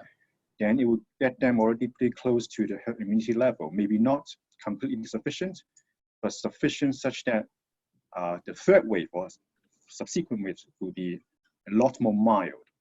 Right. And I think for those places that have been hit hard, they are already they sort of like know what to do already. For example, protecting the nursing homes, protecting the long-term care facilities. Yeah. And if you can keep the hospitalizations number down, then I think actually for most places in the States, the healthcare system will be able to sustain the stress. All right. So I think for the States, it depends on, and as you know, it differs across the entire United States. Some states for places in the West, for example, they are much more strongly against lockdown, social distancing compared to the West Coast and the East Coast. But I think the end game for the States is a mix of what's going to happen, how much rebound they're going to see in the winter, and subsequently how long it would take for vaccines to become available in next year. Over. Okay, thank you very much. Yeah, we have one question from audience from Australia. Professor Kersey, and he asked a question, have we done any kind of the serology studies on the blood, right? Has any retrospective work been done in Wuhan and anywhere else in China to see if the blood serum stored in the bank from 2019 had COVID-19 genes or antibodies? Have we done this kind of serology studies? Madachi? No, probably Professor Yining, you can answer. I don't know because I never enrolled in that. Yeah. I haven't read any paper. Professor Ying, do we have done any serology studies? And I haven't found any paper related with the retrospective detection for the earliest case. And if we track from asymptomatic patient in the early February around 100,000, and generally at that time the reproductive rate should be even more than 7, my expectation. Therefore, the early January around 100 case, case is asymptomatic case, and they quickly spread since the Wuhan is a high dense population. So the earliest might be November or December. I think December is possible. Yeah. So the first patient, right? Identified in December. But he may not be actually the first patient, right? There may be somebody else. I think most likely maybe asymptomatic, just infection. Okay, so yeah. So any other questions?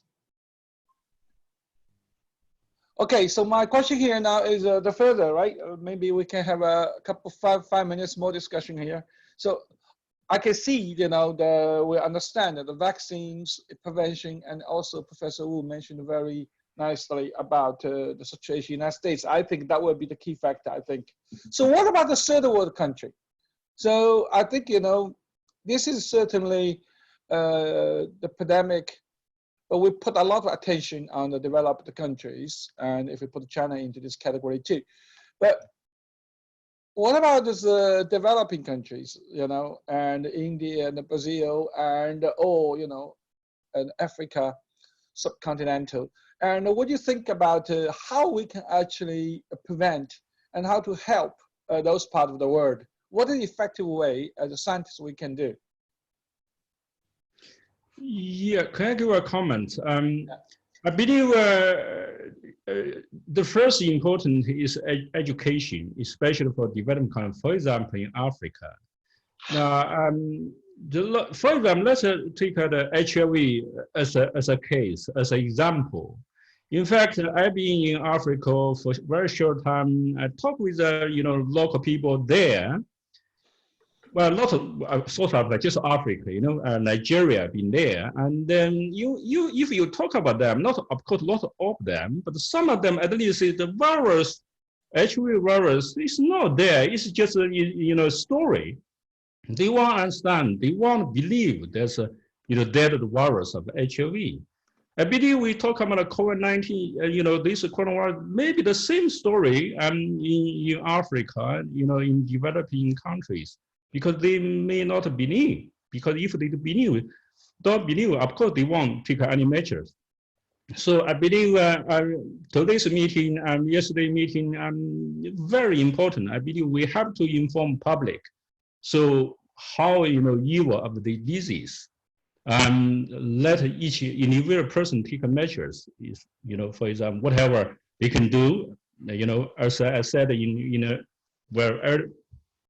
go back to March, I told the journalists, I said we have to emphasize the mask. Although at that time there's a shortage of supply in the UK, but that not means mask is not important. If we tell the public the mask is important, people they can choose what they do. So they can stay at home. But at that time, we're not talking about the important mask. We are only talking, you stay at home and see with NHS. That's to me, I'm not blaming British governments. But if we talk about scientifically, this is wrong. If you tell people staying at home and then less patient, basically you see with NHS. Rather than, at that time people say, we shouldn't mention mask because of that no mask available. We should leave mask to the medical, doctors or nurse or whatever. So wrong. This is wrong. We have emphasized mask important, and then the public can they can choose what they do. They stay at home rather than say, no mask, give them. This is wrong. Again, education is important. Okay. Yeah, Professor Wu, your comments? I actually don't know much about what's going on in the developing countries and low and middle income countries. And I think I'm not alone, and it's mostly because, as you all know, surveillance is not as good in those places. For example, India. I recently reviewed a paper, a serological study actually, in slum regions versus non-slum regions in certain parts of India, and the results suggest that more than 50% of the population in slum areas have already experienced the virus. And this 50% is clearly not reflected in the official death toll from India, assuming that the study is correct. So I'm not sure we're actually getting a good picture, accurate picture of what's going on in low middle income countries and developing countries. So it's difficult for me to make an assessment. Also. Okay, understand. So Professor Ni?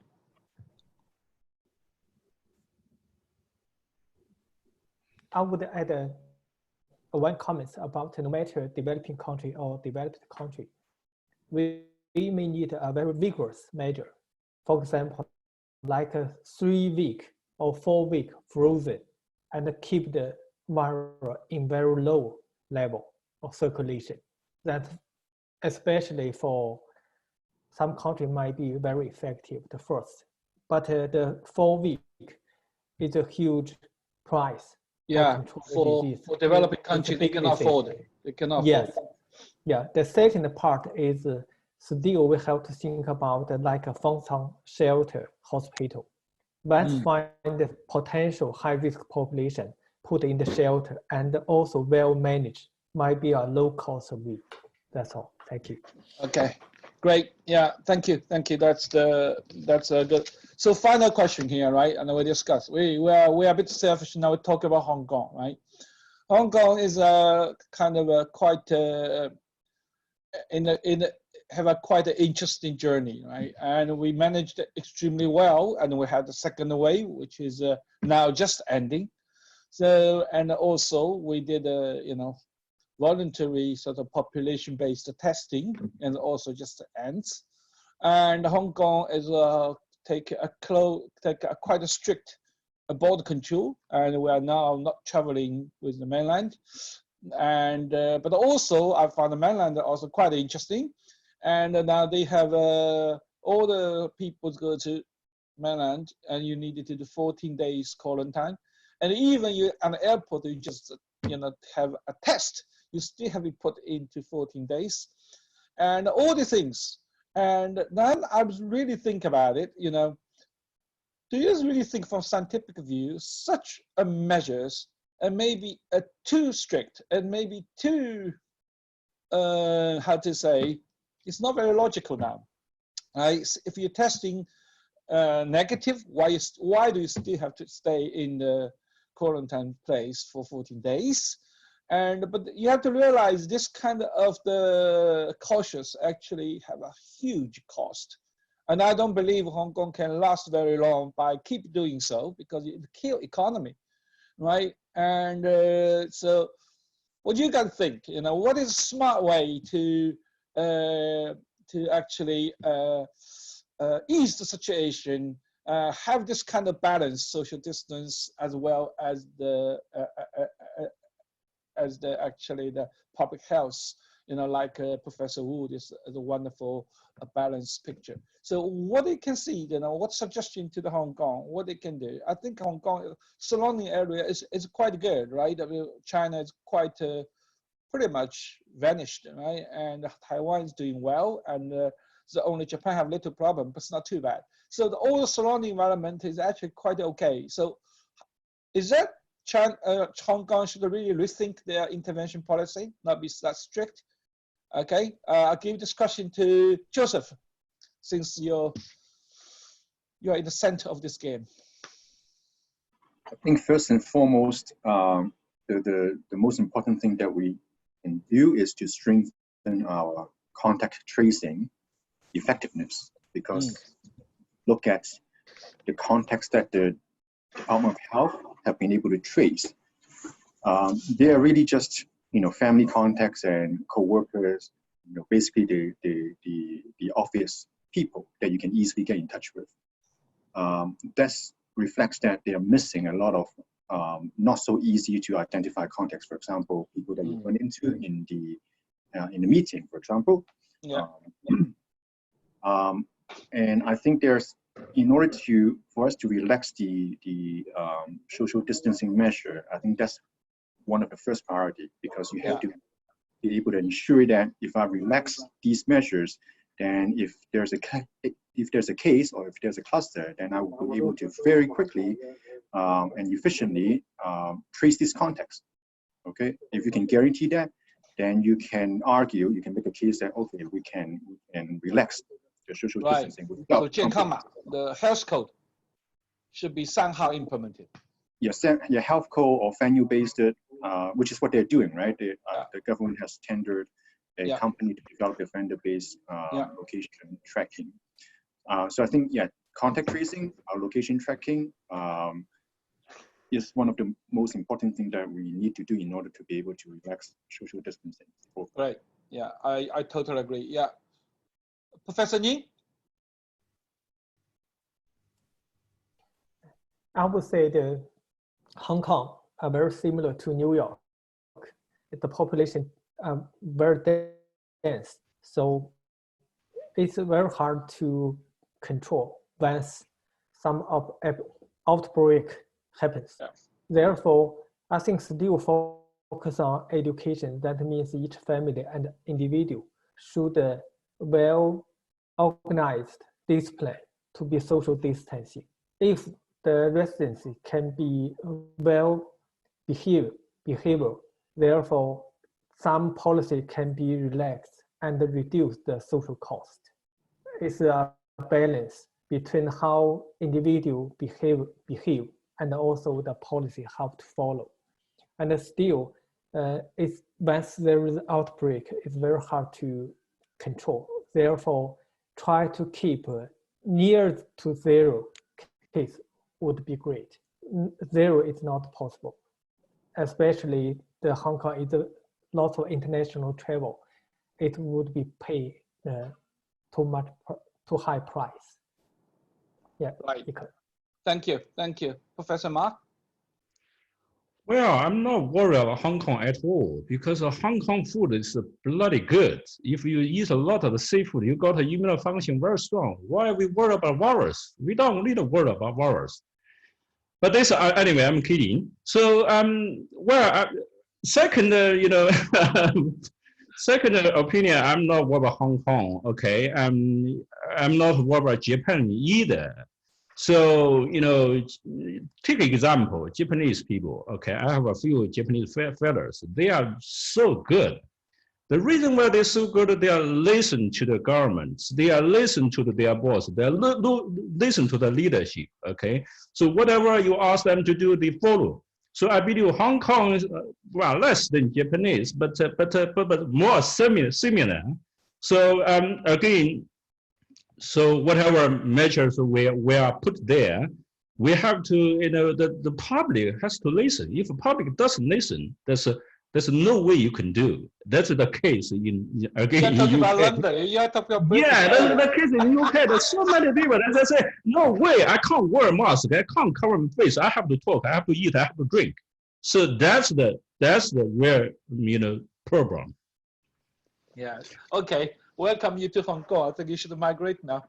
Okay. All right. Thank you very much. I think we should end this panel discussion. And thank you for the speakers and thank you for the audience. And I think we had a pretty interesting discussion, even including some quite bit jokes, but it's okay. And okay, so now for Madachi, you should go to bed. For us, we should go to lunch. Thank you very much. Bye-bye.